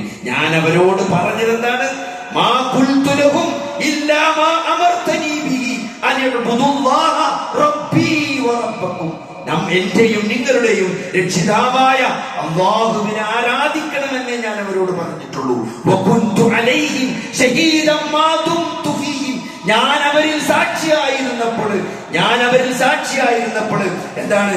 ഞാൻ അവരുടെ മേൽ സാക്ഷിയായിരുന്നു. ഞാൻ അവർക്കിടയിൽ ഉണ്ടായിരുന്നപ്പോഴൊക്കെ ഞാൻ അവർക്കിടയിൽ സാക്ഷിയായിട്ട് അവരുടെ മേൽ സാക്ഷിയായിരുന്നു. പിന്നെ ഫലമ്മാ തവഫൈതനി കുന്ത അൻത റഖീബ അലൈഹിം. നീ എന്നെ പൂർണ്ണമായി എടുത്തപ്പോൾ നീയാണ് അവരെ നിരീക്ഷിച്ചു കൊണ്ടിരുന്നത്. എല്ലാ കാര്യത്തിനും നീയാണ് സാക്ഷി റബ്ബേ എന്ന് ഈസാ നബി മറുപടി പറയുമെന്നാണ്. എന്നിട്ട് ഈസാ നബി പറഞ്ഞൊരു വാക്കുണ്ട്,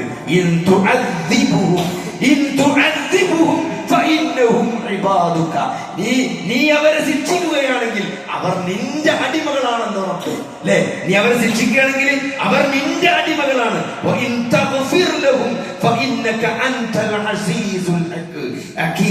നീ അവർക്ക് പൊറുത്തു കൊടുക്കുകയാണെങ്കിൽ നീയാണ് പ്രതാപിയും യുക്തിമാനുമെന്ന് ഈസാ നബി അലൈഹിസ്സലാം പൊറുത്തു കൊടുക്കാൻ വേണ്ടിയിട്ട് രൂപത്തിൽ അവിടെ പറയുമെന്ന് ഈ സൂറത്തു മാഇദയുടെ അവസാനം ഈ ആയത്ത് ഓതിക്കൊണ്ട് നബി സല്ലല്ലാഹു അലൈഹി വസല്ലം കരയുന്നു എന്ന്, കരഞ്ഞുകൊണ്ടേയിരിക്കണം എന്ന് അബ്ദുല്ലാഹി ഇബ്നു അംർ ഇബ്നു ആസ് ഉദ്ധരിക്കുന്ന ഹാക്കിം മുസ്തദറിൽ ഉദ്ധരിക്കുന്ന ഹദീസിൽ കാണാൻ പറ്റും. നബി സല്ലല്ലാഹു അലൈഹി വസല്ലം ഈ രണ്ട് ആയത്ത് ഓതിയിട്ട് ഇബ്രാഹിം നബി തന്റെ ജനങ്ങളുടെ വിഷയത്തിൽ കരയുന്ന ആയത്തും ഈസാ അലൈഹിസ്സലാം നാളെ പരലോകത്ത് അല്ലാഹുവിനോട് തന്റെ സമൂഹത്തെ പറ്റി നീ അവരെ ശിക്ഷിച്ചാൽ നീയാണല്ലോ, നിന്റെ അടിമകളാണല്ലോ അവര്. നീ അവർക്ക് പുറത്തു കൊടുത്താൽ നീ പ്രതാപിയും ഹകീമുമാണ്, യുക്തിമാനുമാണ് എന്ന് ഈസാ നബി പറയുന്ന ആയത്ത് മോദിക്കൊണ്ട് നബി സല്ലല്ലാഹു അലൈഹി വസല്ലം കരഞ്ഞുകൊണ്ടേയിരിക്കണം. അപ്പോ അള്ളാഹു മലക്കിനെ അയക്കുമെന്നാണ്. മലക്കിനെ അയച്ചിട്ട് ചോദിക്കും, എന്തിനാണ് മുഹമ്മദ് ഇത്രയും സങ്കടപ്പെട്ടുകൊണ്ടിരിക്കുന്നത് എന്ന്. അപ്പോ തന്റെ ഉമ്മത്തിന്റെ വിഷയത്തിലാണ് എന്ന് നബി സല്ലല്ലാഹു അലൈഹി വസല്ലമയുടെ കരച്ചിലിനെ കുറിച്ച് മലക്ക് അള്ളാഹുവിനോട് പറയുമ്പം നീ മുഹമ്മദിനോട് പറഞ്ഞേക്കുക, എന്ത് ഉമ്മത്തിന്റെ കാര്യത്തിൽ ഒരിക്കലും ഞാൻ താങ്കളെ സങ്കടപ്പെടുത്തുകയില്ല പ്രവാചകനെ എന്ന് നബി സല്ലല്ലാഹു അലൈഹി വസല്ലമയോട് അള്ളാഹു മറുപടി പറഞ്ഞു എന്ന് നമുക്ക് കാണാൻ പറ്റും ഹദീസിൽ. സഹോദരങ്ങളെ, ഉമ്മത്തിന്റെ വിഷയത്തിൽ നബി സല്ലല്ലാഹു അലൈഹി വസല്ലമ വെച്ച് പുലർത്തിയ ഒരു മാനസികാവസ്ഥയാണ്. ശിർക്ക് ചെയ്യാത്ത ആളുകളെ മുഴുവനും നരകത്തിൽ നിന്ന് മോചിപ്പിക്കുമെന്നത് വല്ലാത്തൊരു പ്രതീക്ഷല്ലേ? അല്ലെ, ഒരു മകൻ മരിച്ചു, കുറച്ചൊക്കെ തോന്നിയാസം ഉണ്ടെങ്കിൽ സഹോദരങ്ങളെ, ആ മകന് മാതാപിതാക്കളുടെ കൺകുളിർമക്ക് വേണ്ടി നാളെ അള്ളാഹു സ്വർഗത്തിലേക്ക് കൊണ്ടുവരുമെന്നാണ്. അല്ലെ, മുസ്ലിമായിട്ടാണോ സഹോദരങ്ങളെ? ശിർക്ക് ചെയ്യാത്തൊരവസ്ഥയിലാണോ നിങ്ങൾ മരിച്ചു പോയിട്ടുള്ളത്? നിങ്ങൾ എന്തൊക്കെ പാപങ്ങൾ ചെയ്തിട്ടുണ്ടെങ്കിലും അതിന്റെയൊക്കെ പൂർണ്ണമായ ശിക്ഷ കഴിഞ്ഞാൽ നരകത്തിൽ നിങ്ങളെ മോചിപ്പിക്കുന്നതാണ്. എന്നിട്ടാണ് നരകത്തിന്റെ അടപ്പടക്കുള്ളൂ. ആ അടച്ചു കഴിഞ്ഞാൽ ശിർക്ക് ചെയ്യാത്ത എല്ലാവരും അതിൽ നിന്ന് രക്ഷപ്പെടുമെന്നാണ്. അതുകൊണ്ട് സഹോദരങ്ങളെ, അത് വല്ലാത്തൊരു പ്രതീക്ഷയാണ്. നിന്റെ ഉമ്മത്തിന്റെ വിഷയത്തിൽ പ്രവാചകരെ താങ്കളെ സങ്കടപ്പെടുത്തൂല എന്നാ പറഞ്ഞു.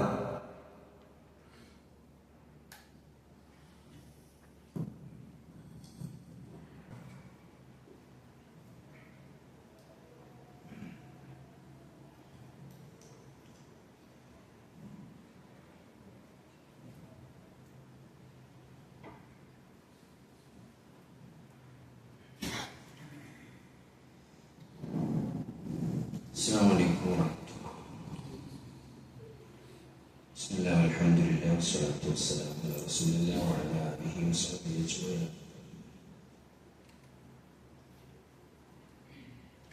പരീക്ഷണങ്ങളിൽ ഒരു വിശ്വാസി മനസ്സിലാക്കേണ്ട ചില കാര്യങ്ങൾ. അടിസ്ഥാനപരമായി പരീക്ഷണങ്ങൾ എന്നത് ജീവിതത്തിന്റെ ഭാഗമാണ്. ഈ ദുനിയാവിലെ ജീവിതം എന്ന് പറഞ്ഞാല് അത് പരീക്ഷണങ്ങളുടെ ലോകമാണ്. ആഖിറമാണ് പരീക്ഷണമില്ലാത്ത സ്ഥലം. അവിടെ പിന്നെ അസുഖമോ ഇടങ്ങാറോ മുസീബത്തോ ഒന്നും വരാനില്ല. അപ്പൊ അതുകൊണ്ട് തന്നെ നമ്മൾ ആ ഒരു യാഥാർത്ഥ്യത്തെ അംഗീകരിക്കുക എന്നുള്ളതാണ് ആദ്യം. എന്ത് പ്രയാസങ്ങൾ വന്നാലും ഇത് പ്രയാസം വരാനുള്ള സ്ഥലമാണ്. ഇത് പരീക്ഷണത്തിനുള്ള വേദിയാണ്. നമ്മളെ അല്ലാഹു സൃഷ്ടിച്ചത് ലിയബ്ലുവന്നക്കും അയ്യുക്കും അഹ്സനു അമല അല്ലേ. വമാ ഖലഖ്തുൽ ജിന്ന വൽ ഇൻസ ഇല്ലാ ലിയഅ്ബുദൂനി. അല്ലാഹുവിനെ മാത്രം ആരാധിക്കാൻ വേണ്ടിയിട്ടാണ് നമ്മളെ സൃഷ്ടിച്ചത്. ആ അല്ലാഹനെ ആരാധിക്കുക എന്ന് പറഞ്ഞാൽ എന്താ? അല്ലാഹ്ക്ക് ഇഷ്ടമുള്ള പ്രത്യക്ഷവും പരോക്ഷവുമായ വാക്കുകൾക്കും പ്രവർത്തികൾക്കുമാണ് ഇബാദത്ത് എന്ന് പറയാം. അള്ളാഹുവിന് ഇഷ്ടമുള്ള, അള്ളാഹു തൃപ്തിപ്പെടുന്ന വാക്കുകളും പ്രവർത്തികൾക്കും, പ്രത്യക്ഷവും പരോക്ഷവുമായ എല്ലാ വാക്കുകൾക്കും പ്രവർത്തികൾക്കുമാണ് എന്ത് പറയാം? ഇബാദത്ത് എന്ന് പറയാം. ആ ഇബാദത്ത് ചെയ്യാനാണ് അള്ളാഹു നമ്മളെ സൃഷ്ടിച്ചത്. അതിനാരാണ് ഏറ്റവും നന്നായി ഓരോ പരീക്ഷണങ്ങളും പ്രയാസങ്ങളും വരുമ്പോഴും ഏറ്റവും നല്ല നിലപാട് ആരാണ് എടുക്കുന്നത് എന്ന് കണ്ടറിയാനാണ് അള്ളാഹു നമുക്ക് എന്ത് ചെയ്തത്? ഈ അള്ളാഹു അനുഗ്രഹങ്ങൾ, ഒരു അനുഗ്രഹങ്ങൾ കിട്ടുമ്പോൾ എങ്ങനെയാണ് നമ്മൾ റിയാക്ട് ചെയ്യുന്നത്, എങ്ങനെയാണ് നമ്മൾ അതിനോട് പ്രതികരിക്കുന്നത് എന്ന് നോക്കാൻ വേണ്ടിയിട്ടാണ് അള്ളാഹു ഈ ജീവിതത്തെ തന്നെ എന്ത് ചെയ്തിട്ടുള്ളത്? സംവിധാനിച്ചിട്ടുള്ളത്. അപ്പൊ അതുകൊണ്ട് ഇതിൽ പരീക്ഷണം വരിക എന്നുള്ളത് എന്തല്ല, അത് അതിന്റെ ഭാഗമാണ്, ജീവിതത്തിന്റെ ഭാഗമാണ് എന്ന് നമ്മൾ മനസ്സിലാക്കുക. പിന്നെ എല്ലാവരും പ്രത്യേകിച്ച് വിശ്വാസത്തിനനുസരിച്ച്, ഈമാൻ അനുസരിച്ച് നമ്മൾ എന്ത് ചെയ്യും? പരീക്ഷിക്കപ്പെടും. ചിലർക്കാരെ കഴിച്ചാൽ ഞാൻ പണ്ട് ഇങ്ങനെ കുതിരഴിച്ച കാലത്തൊന്നും ഒരു പ്രശ്നം ഉണ്ടായിരുന്നില്ല. ചിലർക്കാരങ്ങനെ പറയാം അല്ലെ, ഒരിങ്ങനെ പൊട്ടിത്തെറിച്ച് നടന്ന സമയത്തൊന്നും ഞാൻ അങ്ങനെ ഹറാമും ഹലാലൊന്നും നോക്കാതെ ജീവിച്ചൊരു കാലം ഉണ്ടായിരുന്നു. അതൊക്കെ ഒരു പ്രശ്നമില്ല. ഇപ്പൊ നന്നാകാൻ തുടങ്ങിയ പിന്നെ നേരെ തിരിഞ്ഞേക്കാണ് പഠിച്ചോ. അങ്ങനെ തന്നെ ഉണ്ടാകുക. നന്നാവുമ്പോ തന്നെയാണ് പഠിച്ചോ ടെസ്റ്റ് ചെയ്യുക. എന്താ വെച്ചാൽ ഈ നന്നാകൽ ശരിയാണോ എന്നുള്ളതാണ് നോക്കണത്. ഈ നന്നാകൽ ഇഖ്ലാസ് ഉണ്ടോന്ന്, ഇത് കാര്യമായിട്ട് നന്നായി തന്നെയാണോ എന്ന് പഠിച്ചോ എന്ത് ചെയ്യാണ്? നോക്കുകയാണ്. അപ്പൊ അതുകൊണ്ട് പിന്നെ പ്രവാചകന്മാർ, ഈ ഖുർആന്റെ ചരിത്രം മുഴുവൻ അത് ഈ ഖുർആനിൽ കാണുന്ന ഈ പ്രവാചകന്മാരുടെ ചരിത്രം, ഇബ്രാഹിം നബിന്റെ ചരിത്രം അല്ലെ, വാപ്പാക്കെതിരെയുള്ള യുദ്ധം അല്ലെ, ഒരു പിതാവിനെതിരെ ഒരു മകൻ പ്രതികരിക്കുക എന്ന് പറയുമ്പോൾ അത് അത്രയും കുടുങ്ങിയിട്ടാണ് അല്ലെ. വന്നാലും ആ വാപ്പാനോട് പുലർത്തുന്ന നിലപാടുകൾ, യാ അബത്തി, എന്റെ പൊന്നുപ്പ അല്ലെ, അങ്ങനെ നാട്ടിൽ നിന്ന് പുറത്താക്കുന്നു അല്ലെ, ആ തീകുണ്ടാരത്തിൽ എറിയപ്പെടുന്നു. എന്നിട്ട് എന്താണ്, വാർദ്ധക്യത്തിൽ തന്നെ മക്കളില്ലാതെ വാർദ്ധക്യത്തിൽ നിന്ന് പ്രാർത്ഥിച്ച് അവസാനം സന്താനത്തെ കൊടുക്കണം. എന്നിട്ട് ആ സന്താനത്തെ ഓരോ എന്താണ് ആളും മനസ്സിലില്ലാത്തൊരു സ്ഥലത്ത് കൊണ്ടുപോയി ആക്കണം എന്ന് പറയണം. ആലോചിക്കി, ആളും മനസ്സിലില്ലാത്ത മൊബൈലിൽ വിളിച്ചു നോക്കാനോ വീഡിയോ കോൾ വിളിച്ചാനൊന്നും പറ്റൂല, കൊണ്ടയിട്ടിട്ട് പോരുകയാണ് അല്ലെ. ആളും മനസ്സിലില്ലാത്തൊരു സ്ഥലത്ത് അത് കൊണ്ടയിട്ട് പോരുകയാണ്. ഒരു സംവിധാനം ഇല്ലാത്ത കാലത്താണ് ഇതൊക്കെ. ഇന്നല്ല, നമ്മള് എവിടെയെങ്കിലും കൊണ്ടാക്കിയാണ് നമ്മള് ആരുടെ വിളിച്ചു നോക്കണ മാതിരിയല്ല തോന്നും. എന്നിട്ടോ ആ കുട്ടി ഒരു വലിപ്പായപ്പോ അതിനെ അറക്കണം എന്ന് പറയാം, സ്വപ്നം കാണുക. എന്നിട്ട് അറക്കാൻ വേണ്ടി എല്ലാ തയ്യാറെടുപ്പും നടത്തുകയാണ്. ഇതൊക്കെ ഓരോ പ്രവാചകന്മാര് അനുഭവിച്ച പ്രതിസന്ധികളാണ് അല്ലെ. മൂസാ നബി, ഓരോ പ്രവാചകന്മാരുടെ ഇതൊക്കെ അല്ലാഹു സുബ്ഹാനഹു വ തആല നമ്മൾ ഇങ്ങനെ എത്താൻ മൂസാ നബിന്റെ ഇടക്കിടക്ക് പറയും അല്ലെ, വൈദ്യനാഥ മൂസ വിളിച്ചപ്പോ അങ്ങനെ കുറച്ച് നബിന് മക്കാമുശ്രിക്കുടെ കാര്യം ഇങ്ങനെ പറയും, ഓരോ ഉപദേശിക്കും. അപ്പൊ ഒരു ഉപദേശം കൈക്കൊള്ളൂല, ഒരു നബിനെ അങ്ങനെ പറഞ്ഞു അറിയും. എന്നിട്ട് പിന്നെ അടുത്ത നേരെ കൊണ്ടുവരും ആദ്യക്കോ സമൂഹക്കോ അല്ലെങ്കിൽ മൂസാ നബിന്റെ വിഷയത്തിൽ വരും. എന്നിട്ട് അതൊക്കെ എന്താണ്, ഇതിന് മുമ്പും ഇതിനേക്കാൾ അക്രമം നടന്നിട്ടുണ്ട്, മുമ്പും ഇതിനേക്കാൾ അനുസരണക്കേടുള്ള സമൂഹത്തെ മുൻ പ്രവാചകന്മാര് കൈകാര്യം ചെയ്തിട്ടുണ്ട്. അതാണ് പറഞ്ഞത്. ഇതൊന്നും ഇവര് പറഞ്ഞത് കേൾക്കാനാവുമ്പോൾ നബിക്ക് വിഷമം വരണേ. ഇത് പറഞ്ഞത് കേൾക്കാതെക്കുമ്പോൾ നബിന്റെ വിഷമം എന്താ വെച്ചാല്, ഒന്ന് പറഞ്ഞിട്ട് കേൾക്കാത്ത വിഷമം. രണ്ടാമത് എന്താ വെച്ചാല്, ഈ പറഞ്ഞ് കേൾക്കാത്തത് ആരാണ് അറിയുന്നത്? നാട്ടുകാരും കുടുംബക്കാരുമാണ്. ഒരു സത്യത്തിൽ നിന്ന് അകന്നു പോകുമ്പോൾ നബിക്ക് കൂടുതൽ ടെൻഷനാകാണ്. കാരണം ഒരു നരകത്തിനാണല്ലോ പോകുന്നത്, നബിക്ക് സങ്കടം വരികയാണ്. അപ്പൊ നബി വീണ്ടും ടെൻഷനാകാണ്.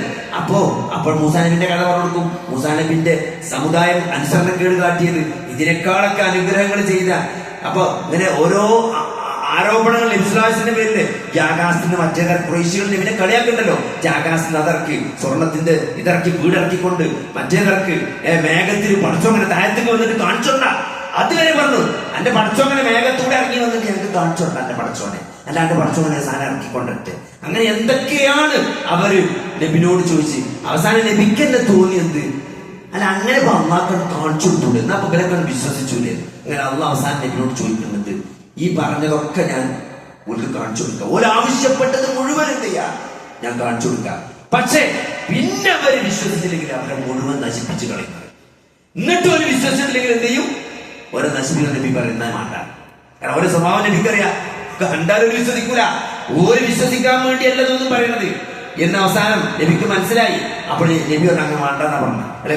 ഇസ്രായേൽ സൂറത്തു ഇസ്രായേലിന്റെ അവസാനത്തെ കുറച്ച് 90 തുടങ്ങിയ കുറച്ച് ആയത്തുകളിൽ ഒരു പറയുന്ന കുറെ കാര്യങ്ങളുണ്ട്. ഇങ്ങനെ എണ്ണട്ടിട്ട് പഠിച്ചോ പറയുന്നുണ്ട്. ഒരു അങ്ങനെ ആക്ക് ഇങ്ങനെ ആക്ക് അത് കാണിച്ചാൽ ഞങ്ങൾ വിശ്വസിച്ച മറ്റേ ഈത്തപ്പന തോട്ടം ഉണ്ടാക്കിക്കൊണ്ട ഇവിടെ മരുഭൂമിയിൽ അപ്പൊ ഞങ്ങൾ വിശ്വസിക്കാം. അങ്ങനെ ഓരോന്ന് പറയുന്നുണ്ട്.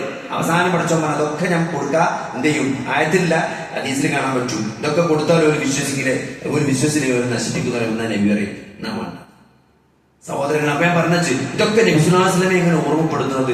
ഇതൊക്കെ സമൂഹങ്ങളൊക്കെ മുമ്പ് കഴിഞ്ഞു പോയിട്ടുണ്ട്. അതിനേക്കാൾ അടങ്ങാറുടിച്ച സമൂഹത്തൊക്കെ പ്രവാചകന്മാർ കൈകാര്യം ചെയ്തിട്ടുണ്ട് എന്ന് നബി സല്ലല്ലാഹു അലൈഹി വസല്ലമയെ ഓർമ്മപ്പെടുത്തണം. അപ്പൊ അത് ഒരു ജീവിതത്തിൽ അപ്പൊ നമ്മളറിയാം, നമുക്ക് ഒരു പ്രയാസം വരുമ്പോ നമ്മൾ അള്ളാഹുവിലേക്ക് അടുക്കണേ. ഒരു പരീക്ഷണമാണ് തിരിച്ചറിഞ്ഞുകൊണ്ട്. കാരണം അതിന്റെ പിന്നിൽ വലിയൊരു യുക്തിയുണ്ട്. ഒരു പരീക്ഷണത്തിന് ഒരാൾക്ക് വേദനിക്കൂല എന്നല്ല ഞാൻ പറയുന്നത്. നമ്മുടെ കുട്ടി മരിച്ചാൽ നമുക്ക് വേദന ഉണ്ടാവില്ലേ? ഒരു പ്രയാസം വരുമ്പോൾ, ഒരു പ്രതിസന്ധി വരുമ്പോൾ സഹോദരങ്ങളെ, വിശ്വാസികൾക്ക് അതിന് മാനസികമായ പ്രയാസമില്ല എന്നല്ലതിന്റെ അർത്ഥം. നമുക്ക് കരച്ചിൽ വരില്ല എന്നല്ല, നമുക്ക് സങ്കടമില്ല എന്നല്ലതിന്റെ അർത്ഥം. പക്ഷേ ഈ സങ്കടത്തിന് പിന്നില്, ഈ നമ്മൾ അനുഭവിക്കുന്ന പ്രയാസങ്ങൾക്ക് പിന്നില് വലിയൊരു യുക്തിയുണ്ട് എന്ന ഒരു തിരിച്ചറിവാണ് സത്യത്തിൽ ഇസ്ലാം നമുക്ക് നൽകുന്നത്. വിശുദ്ധ ഖുർആനിലെ ഒരു സൂറത്തുണ്ട്, അല്ലെ, സൂറത്തിലെ ആയത്തുണ്ട്, സൂറത്തു നിസായിലെ ആയത്തുണ്ട്. ഒരു യുദ്ധം കഴിഞ്ഞ് നിൽക്കുകയാണ്. രണ്ട് ഭാഗത്തും ശക്തമായ മുറിവേറ്റിട്ടുണ്ട്. രണ്ട് ഭാഗത്തും മക്കാ മുശ്രിക്കുകൾക്കും പരിക്കേറ്റിട്ടുണ്ട്, മുസ്ലിങ്ങൾക്കും പരിക്കേറ്റിട്ടുണ്ട്. രണ്ടാൾക്കും നല്ല മുറിവ് വെച്ചിട്ടുണ്ട്. രണ്ടുപേരുടെയും മുറിവുകൾ നന്നായിട്ട് വേദനിക്കുന്നുണ്ട്. പടച്ചോൻ പറയണേ, വല്ലാത്ത ആയത്താണ്. നിങ്ങൾക്ക് വേദനയുണ്ടെങ്കിൽ അവർക്കും വേദനയുണ്ട്. അല്ലെ, നമ്മക്ക് വലിച്ചാലും മുസ്ലിക്കിന് വലിച്ചാലും മുസ്ലിമിന് വലിച്ചാലും പനി തന്നെയാണ്. അല്ലെ, തെർമോമീറ്റർ വെച്ചൊക്കെ രണ്ടാൾക്ക് ചൂടിന് കാണും. രണ്ടാൾ തെർമോമീറ്ററിനും ടെമ്പറേച്ചർ രേഖപ്പെടുത്തും. രണ്ടാൾക്കും പാരസെറ്റമോൾ കൊടുത്താല് പനി കുറയും. അവിടെ മാറ്റം ഉണ്ടാവില്ല. അവർക്ക് വേദനിക്കുന്നുണ്ടെങ്കിൽ, നിങ്ങൾക്ക് വേദനിക്കുന്നുണ്ടെങ്കിൽ അവർക്കും വേദനിക്കുന്നുണ്ട്. നിങ്ങൾ വേദനിക്കുന്ന അതേപോലെ അവർക്കും വേദനയുണ്ട്. പിന്നെന്താ വ്യത്യാസം? അതാണ് വ്യത്യാസം. നിങ്ങൾ ഒരു കാര്യം പ്രതീക്ഷിക്കുന്നുണ്ട്, മിനല്ലാഹി, അല്ലാഹുവിൽ നിന്ന്, മാലാ യർജൂൻ, അവർ പ്രതീക്ഷിക്കാത്ത ഒന്ന് നിങ്ങൾ പ്രതീക്ഷിക്കണം. അതെന്താണ്? അതാണ് പരീക്ഷണത്തിന്റെ വ്യത്യാസം. അതാണ് നമ്മൾ ഒരു തമ്മിലുള്ള വ്യത്യാസം. നമ്മളെ കുട്ടി മരിച്ചാല് നമ്മൾ അൽഹംദുലില്ലാഹ് പറഞ്ഞ സ്വർഗാണ് കിട്ടുന്നത്. സഹോദരൻ, ഒരു വിശ്വാസി ഒരു പരീക്ഷണത്തിൽ തട്ടി വിഷമിച്ചിരിക്കുമ്പോൾ ആശ്വസിപ്പിക്കാൻ സമാധാനാണ്. ഓനെ സമാധാനിപ്പിക്കാൻ സഹോദരങ്ങളെ എളുപ്പമാണ്. അല്ലെ, ഒരു കുഫാറിനെ നമ്മൾ എന്ത് പറഞ്ഞാൽ സമാധാനിപ്പിക്കാം? മറ്റേ നമുക്ക് പറയണ്ട്, നല്ല എന്താണ്, തൗഹീദുള്ള മകനാണോ സഹോദരങ്ങളെ മരിച്ചത്, മക്കളാണോ മരിച്ചത്? നാളെ സ്വർഗത്തിൽ അല്ലാഹു ഒന്നിപ്പിച്ചു തരും. നിങ്ങൾ എന്തിനു വിഷമിക്കണ്? ഈ നശ്വരമായ ദുനിയാവിന്റെ ജീവിതം ഇവിടെ അവസാനിച്ചത്. നബി സല്ലല്ലാഹു അലൈഹി വസല്ലമയെ കളിയാക്കുമ്പോ എന്താണ്, നബി സല്ലല്ലാഹു അലൈഹി വസല്ലമയെ കൊല്ലാൻ നടക്കാണ്. അള്ളാഹ് ചോദിക്കുന്ന ഒരു ചോദ്യമുണ്ട്. എന്താണ്? നിന്നെ കൊന്നിട്ട് പ്രവാചകരെ അവരിവിടെ ശാശ്വതരാകുമോ? ഇല്ലല്ലോ. അല്ലെ, നബിനെ കൊന്നത് കൊണ്ട് ഓരിവിടെ കാലകാലം നിൽക്കൂലല്ലോ. എല്ലാരും മരിക്കും. കുറച്ചൊന്ന് അങ്ങോട്ടും ഇങ്ങോട്ടും ഡേറ്റ് ആവുന്നുള്ളൂ. ഇവിടെ ആരും ബാക്കിയാവില്ല. ലോക ചരിത്രത്തിൽ ഒരാളും ബാക്കിയിട്ടില്ല. എത്ര വലിയ ശാസ്ത്രജ്ഞനാണെങ്കിലും, എത്ര വലിയ അധികാരം കൈകാര്യം ചെയ്തവനാണെങ്കിലും സഹോദരങ്ങളെ, ലോകത്തൊരാളും ഇന്നും ജീവിച്ചിരിപ്പില്ല. ഒക്കെ ഒരു ആയുസ് കഴിഞ്ഞിട്ട് ഇവിടുന്ന് എല്ലാവരും സ്ഥലം കാര്യാക്കിയിട്ടുണ്ട്. അല്ലെ, അതുകൊണ്ട് സഹോദരങ്ങൾ ഇവിടെ ആരും ബാക്കിയാവില്ല. അതുകൊണ്ട്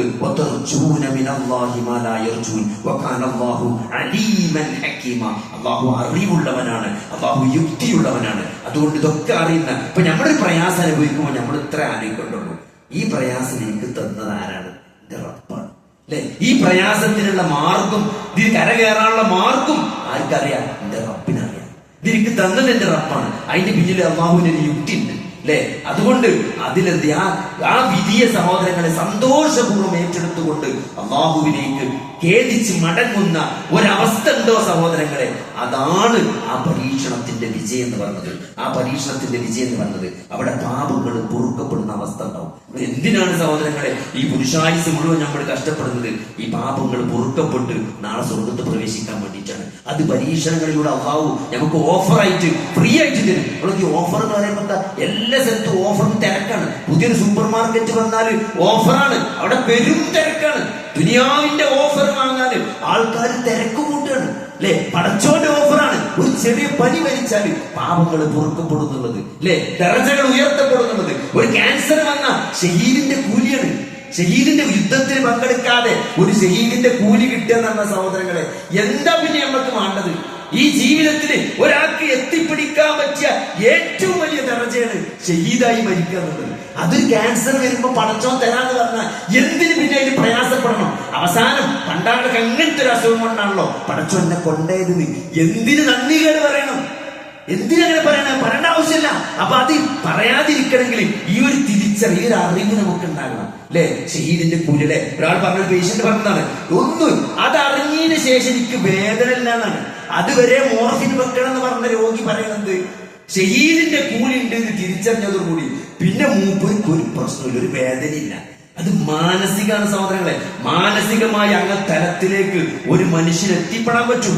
അതാണ് അള്ളാഹു റാങ്ക്, അള്ളാഹു ദറജ ഉയർത്തുന്നു പറഞ്ഞതാണ്, അല്ലെ? പാപങ്ങള് പുറത്തു കൊടുക്കുമെന്ന്, പാപങ്ങളിൽ നിന്ന് കഴുകി ശുദ്ധീകരിക്കുമെന്ന് പറഞ്ഞത്. പരലോകത്ത് ദറജ ഉയർത്തു പറയുന്നത് അള്ളാഹുവിലേക്ക് തിരിച്ചു പോകുന്നവനാണ് എന്ന ഒരു ബോധം, അല്ലെ? ഒരു പരീക്ഷണത്തിന് വരുമ്പം എന്താ പറഞ്ഞത്? ഇന്നാ ലില്ലാഹി വ ഇന്നാ ഇലൈഹി റാജിഊൻ വലനബലുവന്നക്കും, നിങ്ങൾ നാം പരീക്ഷിക്കുക തന്നെ ചെയ്യും എന്ന് പറഞ്ഞിട്ട് അള്ളാഹു 3-4 കാര്യങ്ങൾ പറയുന്നുണ്ട് കേട്ടോ. അതിൽ ആർക്കാണ് സന്തോഷ വാർത്ത? ക്ഷമിക്കുന്ന ആളുകൾക്കാണ് സന്തോഷ വാർത്ത. സഹോദരനാഴ്ചക്ക് ഒരു പരീക്ഷണം വരുമ്പം അതിന് സന്തോഷ വാർത്തയാണ് പഠിച്ചാൽ കൊടുക്കുന്നത്. എന്താണ്? ക്ഷമിച്ചാൽ മാത്രം മതി. ക്ഷമിച്ചാൽ അത് അള്ളാഹുവിലേക്കുള്ള ഒരു തിരിച്ചു പോക്കാണെന്നുള്ള ഒരു ചെറിയ ഓർമ്മപ്പെടുത്തല്. ഒരു ആക്സിഡന്റ് ആയി എങ്ങനെ പാറി പറന്ന് നടക്കുകയാണ്. ഒരു ദിവസം ഗൾഫിലാണെങ്കിൽ മറ്റേ ദിവസം വയനാട്ടിലാണ്. ഓരോ ദിവസം ഓരോ സ്ഥലത്താണ് പാറി പറന്ന് നടക്കുക. അതിന്റെ ഇടയ്ക്കൊന്ന് കാല് മടക്കി ചവിട്ടി നടക്കാൻ പറ്റാതെ 3 ദിവസം അല്ലെങ്കിൽ 3 ആഴ്ച കിടപ്പിലായി. സഹോദരങ്ങളെ, ഒരു ഓർമ്മപ്പെടുത്തലാണ്. ഈ പാർത്തും ഈ പറക്കലൊക്കെ നിൽക്കും, ഒരു ദിവസം യാത്രയാകും, ഒന്ന് അടങ്ങി ഒതുങ്ങി കബറിൽ കിടക്കേണ്ടി വരും എന്ന ചെറിയൊരു ഓർമ്മപ്പെടുത്തലാണ് സഹോദരൻ. അതാണ് ഓരോ പരീക്ഷണവും ഒരു ഓർമ്മപ്പെടുത്തലായിട്ട് അല്ലാഹുവിലേക്ക് തിരിച്ചു പോകേണ്ടവനാണ്. എന്തെങ്കിലും വീഴ്ചകളുണ്ടോ എന്നൊക്കെ ആലോചിച്ച് ഒന്ന് ഒതുങ്ങി കുടിക്കാനുള്ള സമയമാണ്. എല്ലാത്തിനും പോസിറ്റീവായിട്ട് നമുക്ക് കാണാൻ പറ്റണം സഹോദരങ്ങളെ. അതേപോലെ തന്നെ ഓരോ പരീക്ഷണങ്ങൾ കഴിയുമ്പോഴും നമ്മുടെ ഈമാൻ കൂടി വരണം. അപ്പോഴാണ് നമ്മൾ വിജയിക്കുക. ഓരോ ദിവസവും നമുക്ക് പരീക്ഷണമാണ്.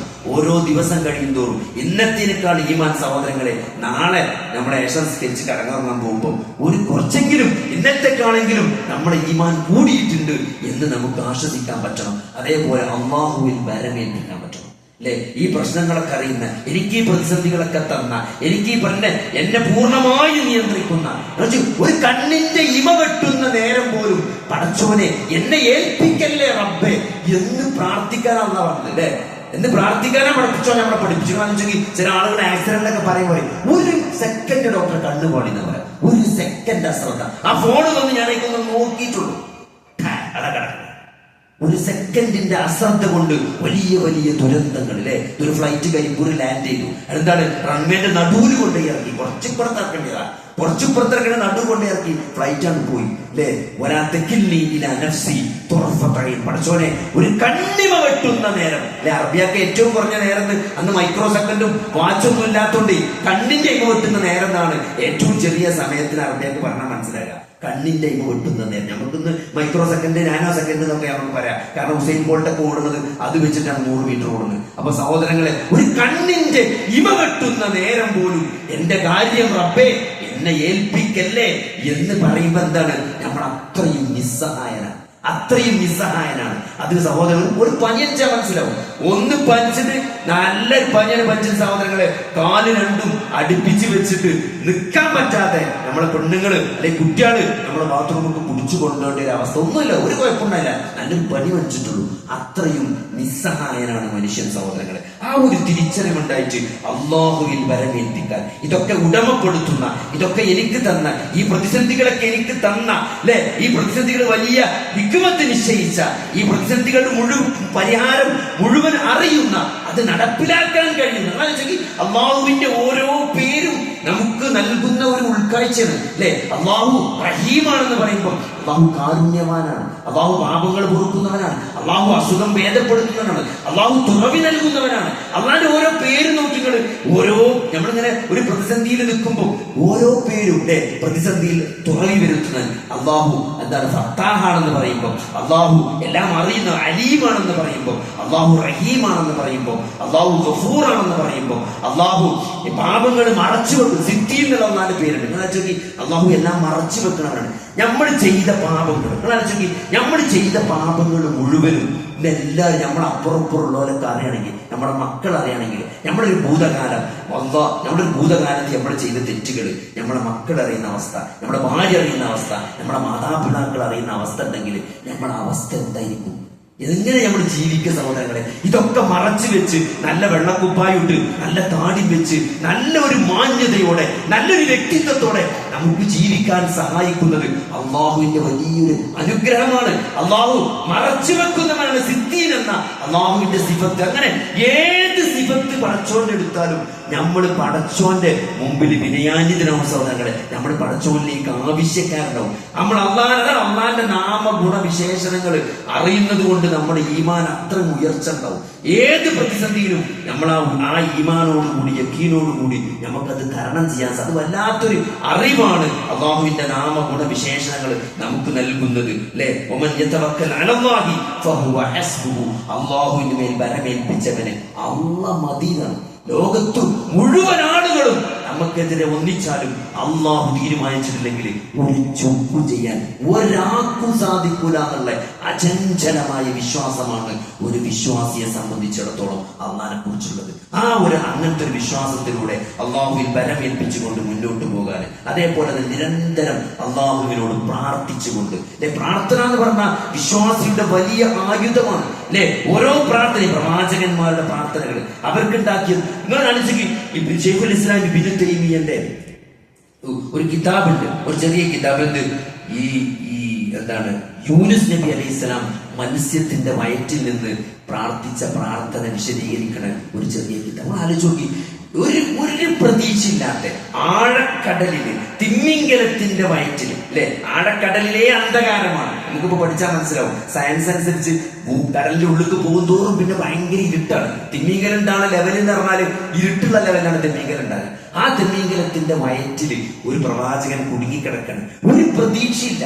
ആ പ്രതീക്ഷയിലും ലാ ഇലാഹ ഇല്ലാ അൻത സുബ്ഹാനക ഇന്നി കുൻതു മിനൽ ളാലിമീൻ എന്ന് പ്രാർത്ഥിച്ചത് കൊണ്ടാണ്, ആ ദിക്ർ പറഞ്ഞത് കൊണ്ടാണ് ആ തിമിംഗലം എന്ത് ചെയ്തത്? അത് പുറത്തു വന്ന് യൂനുസ് നബി അലൈഹി സ്വലാമിനെ പുറത്തേക്ക് തള്ളിയത്. അതുകൊണ്ട് ഒരു വിശ്വാസിയെ സംബന്ധിച്ചിടത്തോളം ഈ ദുനിയാവിൽ ഒരു പ്രതീക്ഷയില്ലാത്തൊരു ഘട്ടത്തിൽ എത്തിക്കഴിഞ്ഞാൽ അവരെ രക്ഷപ്പെടുത്തുന്ന അത്ഭുത മന്ത്രമാണ് ലാ ഇലാഹ ഇല്ലാ അൻത സുബ്ഹാനക ഇന്നി കുൻതു മിനൽ ളാലിമീൻ.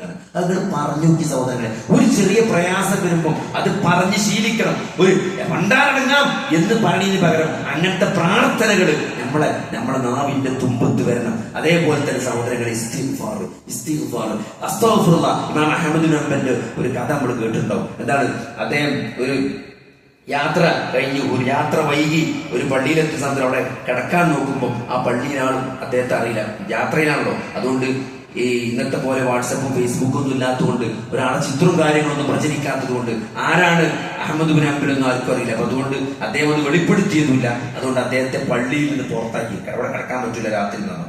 അങ്ങനെ നല്ല തണുപ്പുള്ള സന്ദർഭത്തിലാണ്, നല്ല തണുപ്പുള്ള സമയം. അപ്പൊ അദ്ദേഹം പള്ളിന്റെ ഓപ്പോസിറ്റ് ഒരു ബേക്കറി, ഒരു എന്താണ് ബ്രെഡ് ഉണ്ടാക്കുന്ന ഒരു കട ഉണ്ട്, അവിടെ ചെന്നു എന്നാണ്. അപ്പൊ അതോടെ അങ്ങനെ വിളിച്ചു കണ്ടപ്പോ അവിടെ ചെന്നു. അപ്പൊ അദ്ദേഹം ഉള്ളിക്ക് സ്ഥലം കൊടുത്ത് അദ്ദേഹം ചോദിക്കണം. അപ്പൊ ഇയാൾ ഓരോ ബ്രെഡ് ഉണ്ടാക്കുമ്പോഴും ഓരോ ബ്രെഡ് ചുടുമ്പോഴും ഇയാള് ദിക്ർ ചെല്ലുണ്ട്. അപ്പൊ ഇയാളോട് ചോദിക്കണത്, അപ്പൊ കാലങ്ങളായിട്ട് ഇയാൾ ശീലാണ്, ഓരോ ബ്രെഡ് ഉണ്ടാക്കുമ്പോഴും ഇയാള് ദിക്ർ ചെല്ലും, അസ്തഗ്ഫിറുല്ലാഹ് ചെല്ലും. അപ്പൊ അദ്ദേഹം പറയണേ, എന്റെ ജീവിതത്തിലെ എല്ലാ ആഗ്രഹങ്ങളും നടന്നു. ഞാൻ ഈ അസ്തഗ്ഫിറുല്ലാഹ് പറയുന്നതുകൊണ്ട് മൂപ്പർക്ക് കിട്ടിയൊരു മെച്ചം എന്താ വെച്ചാല് ഞാൻ ജീവിതത്തിൽ വിചാരിച്ച കാര്യങ്ങൾ മുഴുവൻ നടന്നിട്ടുള്ളതാണ്. ഇനി ഒരു ആഗ്രഹിച്ച് ബാക്കിയുള്ളൂ. എന്താണ് അറിയുന്നത്? ഇമാം അഹ്മദ് ബിൻ ഹംബലിനെ നേരിട്ട് കാണണമെന്നുള്ള ആഗ്രഹം, അത് മാത്രം വെച്ച് ബാക്കിയുള്ളൂ എന്നാണ്.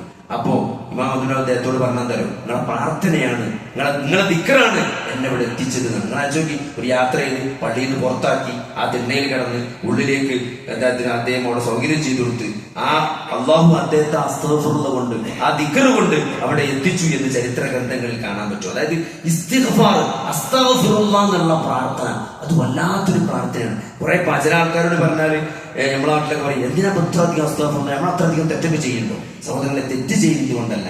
ഇസ്തിഗ്ഫാർ പറയാന്ന് പറഞ്ഞാല്, നമ്മള് അസ്തഗ്ഫിറുല്ലാഹ് എന്ന് പറഞ്ഞാല് അത് നമ്മൾ അള്ളാഹുവിന്റെ മുമ്പിൽ വിനയാന്വിതനാകണം, അല്ലെ? ഒന്നുകൂടി നമ്മൾ അള്ളാഹുവിനോടുള്ള വിധേയത്വമാണ്. ഒരു പാപവും ഒരു പാപവും ജീവിതത്തിൽ അറിഞ്ഞുകൊണ്ട് പ്രവർത്തിക്കാത്ത, അല്ലെ, നേരം വെളുക്കോളം കാലിൽ നീര് വരുവോളം നമസ്കരിച്ച ആയിഷാ ബീവിയെ കാൽമക്ക് നോക്കിയിട്ട് സങ്കടപ്പെട്ട് ചോദിച്ചാണ്, അല്ലെ? 63 വയസ്സുള്ള ഒരു മനുഷ്യൻ രാത്രി മുഴുവൻ നിന്ന് നിസ്കരിച്ചിട്ട് കാലിങ്ങനെ നീര് കെട്ടി വീങ്ങി നിൽക്കണ്, അല്ലെ? ആയിഷാ ബീവിനെ പോലും അവസാനത്തെ 3 റക്അത്തിന് നബി വിളിക്കലുള്ളൂ, അല്ലെ? ആയിഷാ ബീവിന്റെ വിരിപ്പിലാണ് നബി നിസ്കരിക്കുന്നത്. ആയിഷാ ബീവിന്റെ വിരിപ്പിലാണ് നബി നിസ്കരിക്കുന്നത്. ആ കാലിങ്ങനെ അങ്ങോട്ടും ഇങ്ങോട്ടും വരുമ്പോൾ സുജൂദ് ചെയ്യാൻ നേരത്തെ നബി കാലങ്ങോട്ട് മാറ്റി വെക്കും, പിന്നെ കാലിങ്ങോട്ട് വരും, പിന്നെ കാലങ്ങോട്ട് മാറ്റി വെക്കും. പക്ഷെ 8 റക്അത്ത് കഴിഞ്ഞാൽ ആയിഷാ ബീവിനെ നീപ്പിക്കും. ആ അവസാനത്തെ 3 റക്അത്ത് ജമാഅത്തായിട്ട് നിസ്കരിക്കുക. അപ്പോ ആ കാലിക്ക് നോക്കിയിട്ട് ആയിഷാ ബീവി ഇത്രയും, അല്ലെ, പാപങ്ങൾ ചെയ്തതും ചെയ്യാനിരിക്കുന്നതുമായ പാപങ്ങൾ മുഴുവൻ പൊറുക്കപ്പെട്ട വ്യക്തിയാണ് താങ്കൾ, എന്തിനാണ് നബി നിങ്ങൾ ഇങ്ങനെ നിസ്കരിക്കുന്നത്? അപ്പൊ എന്താണ്, ഞാനൊരു നന്ദിയുള്ള അടിമയാകേണ്ട ആയിഷ എന്നാണ് നബി സല്ലല്ലാഹു അലൈഹി വസല്ലം ചോദിച്ചത്. സഹോദരങ്ങളെ, ആ നബി ഒരു ദിവസം 70 പ്രാവശ്യം ഇസ്തിഗ്ഫാർ ചെയ്തിരുന്നു എന്ന് പറയുമ്പോൾ സഹോദരങ്ങളെ, നമ്മളൊക്കെ എത്ര ചെയ്യണം? അപ്പൊ അതുകൊണ്ട് ഓരോ മുൻഗാമികളുടെ ചരിത്രവും നമ്മൾ ചെയ്യുന്ന കർമ്മങ്ങൾ പോരാ, ഇതൊന്നും പോരാ എന്ന ഒരു മാനസിക നിലപാടിലേക്കാണ് അവര് പോയ സ്വർഗത്ത് കാണുന്ന സഹോദരങ്ങളെ നമുക്കും പോകാനുണ്ട്. ഉമർദാന് കുത്തേറ്റ് ഇങ്ങനെ കിടക്കുന്ന സന്ദർഭത്തിൽ, അല്ലെ, അബ്ദുല്ലാഹിബ്നു അബ്ബാസ് റളിയല്ലാഹു അൻഹു വന്നിട്ട് എന്താണ്, ആ തല അങ്ങനെ ഭൂമിയിൽ കിടക്കേണ്ട ഒരു വിഷമം, അല്ലെ? ആരാണ്? ഖലീഫ ഉമറിന്റെ തലയാണ് മണ്ണിൽ കിടക്കണത്. അപ്പോ ആ തല ഇബ്നു ഉമറിന്റെ മടിയിലേക്ക് വെച്ചു കൊടുക്കാൻ വേണ്ടി അദ്ദേഹം ശ്രമിക്കുന്നുണ്ട്. ആ സന്ദർഭത്തിൽ സഹോദരങ്ങളെ, ആ ഉമർദാന് വേണ്ട തല ഭൂമിയിൽ കിടന്നോട്ടെ, ഉമറിന്റെ തല ഭൂമിയിൽ കിടന്നോട്ടെ എന്നാണ്. അപ്പോ എന്താണ്, നബി സല്ലല്ലാഹു അലൈഹി വസല്ലം താങ്കളെ പറ്റി ഉമറും ഫിൽ ജന്ന എന്ന് പറഞ്ഞു. ഉമറും ഫിൽ ജന്ന, ഉമർ സ്വർഗത്തിലാണ് എന്ന് അല്ലാഹുവിന്റെ റസൂൽ നാവ് കൊണ്ട് പറയുന്നത് ഞാൻ കേട്ടിട്ടുള്ളതാണ്. ആ ഉമറാണ് കിടക്കുന്നത്. അപ്പൊ ഖുർആനിൽ പറഞ്ഞൊരു വാക്കുണ്ട്, അതിന് പറഞ്ഞൊരു മറുപടി ഉണ്ട്. സഹോദരങ്ങളെ, ഉമറിന് അങ്ങനെ ഒരു കാലുണ്ടായിരുന്നു. ഉമർ സ്വർഗത്തിലാണ്, അല്ലെ? ഉമർ സ്വർഗത്തിലാണ് എന്ന് നബി സല്ലല്ലാഹു അലൈഹി വസല്ലം പറയുന്ന ഒരു കാലഘട്ടം അത് കഴിഞ്ഞു. ഉമർ ഒട്ടേറെ അമാനത്തുകൾ കൈകാര്യം ചെയ്തിട്ടുണ്ട്. അതിലൊക്കെ വീഴ്ച വന്നിട്ടുണ്ടോ എന്ന് ഉമർ പേടിക്കേണ്ടതാണ്. സഹോദരൻ ആലോചിച്ച് നോക്കി, സ്വർഗന് സുബഹി നമസ്കാരത്തിൽ കുത്തേറ്റ് ഷഹീദായിട്ട് കിടക്കാണ് ആര്? ഉമർദാനും. ആ ഒരു സന്ദർഭത്തിൽ പോലും ആ ഒരു ബോധമാണ്, അല്ലെ, ഞാൻ ചെയ്തതിന്റെ എന്റെ അടുത്ത് വീഴ്ച വന്നിട്ടുണ്ടോ എന്ന പേടി. സഹോദരങ്ങളെ, അവര് പോയ സ്വർഗത്തേക്കാണ് സഹോദരനെ നമുക്കും പോകാനുള്ളത്. അതുകൊണ്ട് നമ്മുടെ കയ്യിൽ കുറഞ്ഞ കർമ്മങ്ങൾ മാത്രമേ ഉള്ളൂ, അല്ലെ? അബൂ ഹുറൈറ റളിയല്ലാഹു അൻഹു മദീനത്തെ പള്ളിന്റെ തൂണ് ചാരി ഇരുന്ന് ഇങ്ങനെ കരയാണ്. നബി സല്ലല്ലാഹു അലൈഹി വസല്ലം ചോദിക്കുന്നത്, എന്താ ഉമർ ഇങ്ങനെ കരയുന്നത്? എന്താ പറഞ്ഞല്ലോ? നബി സല്ലല്ലാഹു അലൈഹി വസല്ലമയോട് പറയണേ, വലിയ യാത്രക്കുള്ള വിഭവങ്ങൾ നബിയെ ആലോചിച്ചിട്ട് വളരെ കുറവാണ് നബിയെ, അതുകൊണ്ട് ആലോചിച്ചിട്ട് കരയാണ്. ഏറ്റവും കൂടുതൽ ഒരു പക്ഷേ ഹദീസുകൾ നമ്മൾ കേൾക്കുന്ന ആ അബൂ ഹുറൈറ റളിയല്ലാഹു അൻഹുവിന്റെ മാനസികമാണ്. അഹ്ലുസ് സുഫ എന്ന് പറയുന്ന, അല്ലെ, മദീന പള്ളിയിൽ അഹ്ലുസ് സുഫ നബി സല്ലല്ലാഹു അലൈഹി വസല്ലമയുടെ കൂടെ ഫുൾ ടൈം ഉണ്ടായിരുന്ന ഏറ്റവും കൂടുതൽ ഹദീസുകൾ ഒരു പക്ഷേ താബികൾക്ക് പറഞ്ഞു കൊടുത്ത ആ മഹാ സഹാബി വര്യന്റെ മാനസികാവസ്ഥയാണ് സഹോദരങ്ങളെ. വളരെ കുറഞ്ഞ കർമ്മങ്ങളെ ദീർഘമായ ഒരു യാത്രക്ക് കൈമുതലായിട്ടുള്ളൂ എന്നുള്ള ഒരു സങ്കടം. അതുകൊണ്ട് സഹോദരങ്ങൾ, അവര് പോയ സ്വർഗത്തിലേക്ക് ഈ കുറഞ്ഞ കർമ്മങ്ങളുമായിട്ട് പോകുമ്പോൾ ഉള്ളത് സഹോദരങ്ങളെ നഷ്ടപ്പെടുത്താതെ ഇഖ്ലാസോടുകൂടി ഇത്തിബാവോടുകൂടി ജീവിതത്തിൽ ശിർക്ക് സംഭവിക്കാതെ ബിദ്അത്തുകൾക്കെതിരെയും ശിർക്കിനെതിരെയും അഹോരാത്രം പണിയെടുത്തുകൊണ്ട് അത് ദഅവത്ത് നടത്തിക്കൊണ്ട് അതിലുണ്ടാകുന്ന പ്രതിസന്ധികളിലൊക്കെ ക്ഷമിച്ചുകൊണ്ട് അല്ലാഹുവിൽ തവക്കുൽ ചെയ്ത് മുന്നോട്ട് പോകണം. നമ്മുടെ ജീവിതം എന്നത് നമ്മുടെ പ്രബോധനമാണ്. അതാണ് പ്രവാചകന്മാർ ചെയ്ത പണിയാണ് നമ്മൾ എടുത്തുകൊണ്ടിരിക്കുന്നത്. അല്ലാഹുവിന്റെ റസൂല് എങ്ങനെയാണ് ഖുർആൻ ഓതിക്കൊടുത്തത്, എങ്ങനെയാണ് ഖുർആൻ കൊണ്ട് അവർക്കിടയിൽ ദഅവത്ത് നടത്തി മാറ്റമുണ്ടാക്കിയത്, ആ ഖുർആനും നബിയുടെ സഹീഹായ ഹദീസായ ജീവിതവും പുള്ളി മാറ്റമില്ലാതെ സഹാബത്ത് എങ്ങനെ താബികൾക്ക് പറഞ്ഞു കൊടുത്തോ, താബികൾ എങ്ങനെ താബികൾക്ക് പറഞ്ഞു കൊടുത്തോ, അതെങ്ങനെ തലമുറകളിലൂടെ ആ ശരിയായ മനഹജിലൂടെ എങ്ങനെ കൈമാറ്റം ചെയ്യുന്നുവെന്നോ ആ ചെയ്തു വന്നത് അതേമാതിരി പുള്ളി മാറ്റമില്ലാതെ പ്രബോധനം ചെയ്യുന്ന അഹ്ലുൽ ഹഖാണ് സഹോദരങ്ങളെ നമ്മൾ. അതുകൊണ്ട് ഇതിൽ നമുക്ക് ഒരു സംശയവും വേണ്ട, ഇത് ഹക്കാണ്. അതുകൊണ്ട് ഇത് നമ്മൾ ദഅവത്ത് ചെയ്ത് നമ്മുടെ ബാധ്യതയാണ്. അതിൽ പ്രയാസങ്ങൾ ഉണ്ടാവും, കാരണം ഇത് പ്രവാചകന്മാരുടെ പാതയാണ്. പ്രവാചകന്മാരുടെ ജീവിതത്തിൽ ഏറ്റവും പ്രതിസന്ധികൾ ഉണ്ടായിട്ടുള്ളത് ദഅവത്തിന്റെ മാർഗത്തിലും വ്യക്തി ജീവിതത്തിലും ഒക്കെ എന്തുണ്ടാവും? ഒരു വിശ്വാസിയെ സംബന്ധിച്ചിടത്തോളം പ്രതിസന്ധികൾ ഉണ്ടാവും. അതൊക്കെ ഈ വിശ്വാസം ഒരിക്കലും ശിർക്ക് സംഭവിക്കാതെ അല്ലാഹു അല്ലാതെ ഒരു ശക്തിയോടും ആരാധിക്കൂല എന്നുള്ളത്, സത്യം ചെയ്യൂല എന്നുള്ളത്, നേർച്ച നേരില്ല എന്നുള്ളത്. അങ്ങനെ ആരെങ്കിലും ചെയ്യുന്നുണ്ടെങ്കിൽ സഹോദരങ്ങളെ, അത് കുടുംബത്തിലുള്ള ആളുകളാണെങ്കിലും നല്ല സ്നേഹപൂർവ്വം ഉപദേശിച്ചുകൊണ്ട്, അല്ലെ, നമ്മുടെ ദഅവത്തിൽ നമ്മൾ ഏറ്റവും നമ്മൾ ശ്രദ്ധിക്കേണ്ട കാര്യം എന്താണോ? നമ്മുടെ ലാംഗ്വേജ് തന്നെയാണ്, നമ്മുടെ പെരുമാറ്റം തന്നെ. നമ്മൾ നല്ലൊരു ട്രീറ്റ് ഉണ്ടാക്കിയിട്ട്, നല്ലൊരു സൽക്കാരം ഉണ്ടാക്കിയിട്ട് എല്ലാവരും വിളിച്ചു കണ്ട്, അല്ലെ, മന്തി ഉണ്ട്, എന്താണ് സുബിയുണ്ട്, കബ്സുണ്ട്, എല്ലാം ഉണ്ട്, കോഴി പൊരിച്ചതുണ്ട്, കാട പൊരിച്ചതുണ്ട്, നല്ല വിഭവ സമൃദ്ധമായ ആടൊക്കെ അങ്ങനെ നിർത്തി പൊരിച്ചു ഒക്കെ ഉണ്ട്. എന്നിട്ട് നമ്മൾ ചെന്നിട്ട് എല്ലാരോടും തിന്നാൻ വിളിച്ചാണ്, എന്നാണ് വന്ന് നക്കിക്കോളി ഇടാന്ന് പറഞ്ഞാൽ എങ്ങനെ ഉണ്ടാവും? ആരെങ്കിലും ഒന്ന് തിന്നോ? ആരെങ്കിലും ഒന്ന് തിന്ന സഹോദരങ്ങളെ? മുതലുണ്ടായില്ല. അപ്പൊ പറയുമ്പോ ലാംഗ്വേജ് സൂക്ഷിക്കണം. മക്കളോടാണെങ്കിലും ഭാര്യനോടാണെങ്കിലും അയൽവാസികളോടാണെങ്കിലും പ്രവാചകന്മാര് ചെയ്ത പണിയാണ്. അള്ളാന്റെ ദീനിനോട് നമ്മുടെ സംസാരം കൊണ്ട് ഒരാൾക്ക് വെറുപ്പുണ്ടാകാൻ പാടില്ല. ആലോചിക്ക്, പ്രവാചകന്മാരെടുത്ത പണിയാണ്. നബി സല്ലല്ലാഹു അലൈഹി വസല്ലം ദഅവത്ത് കഴിഞ്ഞിട്ട് വന്ന് രാത്രി കരയായിരുന്നു ഈ പ്രബോധിതർക്ക് വേണ്ടി, അല്ലെ? അങ്ങനെയൊന്നും നമ്മൾ കരഞ്ഞിട്ടില്ലെങ്കിൽ സഹോദരങ്ങളെ, നമ്മളെ വാക്കുകൊണ്ട് ഒരാൾ പള്ളിക്കൾക്ക് വരാതാകാൻ പാടില്ല.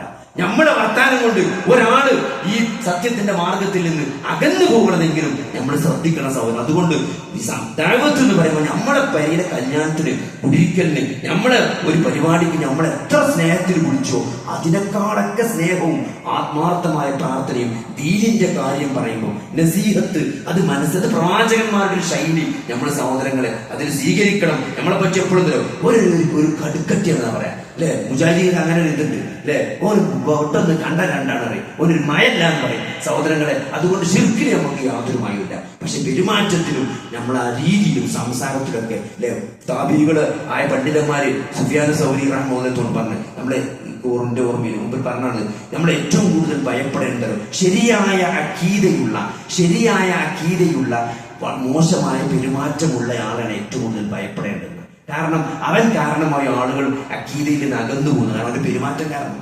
ഏറ്റവും ഭയപ്പെടേണ്ട രണ്ടാളുകൾ ആരൊക്കെയാണെന്ന് വെച്ചാല്, ഒന്ന് ശരിയായ അഖീദ ഇല്ലാത്ത ഏറ്റവും നന്നായി പെരുമാറുന്ന ആൾ. കാരണം ഓന്റെ പെരുമാറ്റം കൊണ്ട് ഓന്റെ അഖീദ നല്ലതാണെന്ന് ആളുകൾ വഞ്ചിതരാകും. അതേപോലെ തന്നെ അഖീദ നല്ല ആള് മോശമായി പെരുമാറിയാൽ ആ അഖീദയിൽ നിന്ന് ആളുകൾ അകന്നു പോവുകയും ചെയ്യും. അതുകൊണ്ട് നമ്മൾ അങ്ങനത്തെ കാര്യങ്ങൾ നമ്മൾ ജീവിതത്തിൽ നല്ലോണം ശ്രദ്ധിക്കണം സഹോദരങ്ങൾ. അല്ലാഹു സുബ്ഹാനഹു വ തആല അത് നമ്മളെ പ്രത്യേകിച്ച് നമ്മളെ മക്കളുടെ വിഷയത്തിൽ നമ്മളെ ഒരു സ്റ്റുഡൻസ് കോൺഫറൻസ് വരാൻ പോകുന്നുണ്ട് അടുത്ത 11-ാം തീയതി പെരിന്തൽമണ്ണ വെച്ചിട്ട്. ഇപ്പൊ ഏറ്റവും കൂടുതൽ നമുക്കറിയാം ഡ്രഗ്സും അതേപോലെ തന്നെ നമ്മളെ കുട്ടികൾ നമ്മളുടേതല്ലാതായി മാറിക്കൊണ്ടിരിക്കുന്ന എത്രയോ ആളുകൾ എന്താണ് ഒന്ന് പരിചയപ്പെട്ട പിന്നെ അടുത്ത എന്താ പറയാ, എന്റെ മകനൊന്ന് ഉപദേശിക്കണം, അല്ലെ? എന്റെ മകനെ ഉപദേശിക്കണം, ഓന് നിസ്കാരത്തിന് ഇപ്പൊ പണ്ടത്തെ പോലെ ശ്രദ്ധയില്ല, ഇപ്പൊ പഠിച്ചോണ്ട് എന്ന് ഓന് ഉറപ്പില്ല. അതേപോലത്തെ പെൺകുട്ടികളാണെങ്കിൽ കല്യാണത്തിന് സമീപിക്കണില്ല, തട്ടടുന്നില്ല, ഒരു വെക്ക് എല്ലാത്തിനോട് പുച്ഛാണ്. സഹോദരങ്ങളെ, ഇതൊക്കെ നമ്മളൊരിക്കലും നമ്മുടെ ഒരു ലെഗസി എന്ന് പറഞ്ഞാൽ നമ്മളെ മക്കളാണ് സത്യത്തിൽ.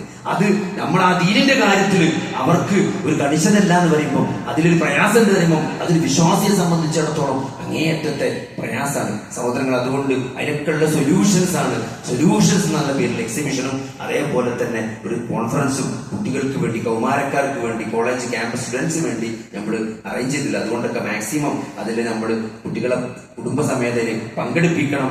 അതിൽ നമ്മളതിന്റെ ആവശ്യകത ബോധ്യപ്പെടുത്തി ഒരു മക്കളെ അവിടെ പോകണം, അവിടെ പോയോ എന്നുള്ള എല്ലാം പറയണമാരെ അങ്ങനത്തെ ഒരു രീതിയിൽ നിന്ന് നമ്മളെ ഏറ്റവും തരാൻ മക്കളെ നമ്മൾ സ്നേഹം കൊണ്ട് ലോക്കാക്കണം. ഒരാള് എന്താണ് തന്റെ മകന് വ്യതിചലിച്ചു പോയി, ആദർശത്തിന് വിചരിച്ച് അവസാനം ദൈവനിഷേധത്തിലേക്ക് എത്തി. ആ സന്ദർഭത്തില്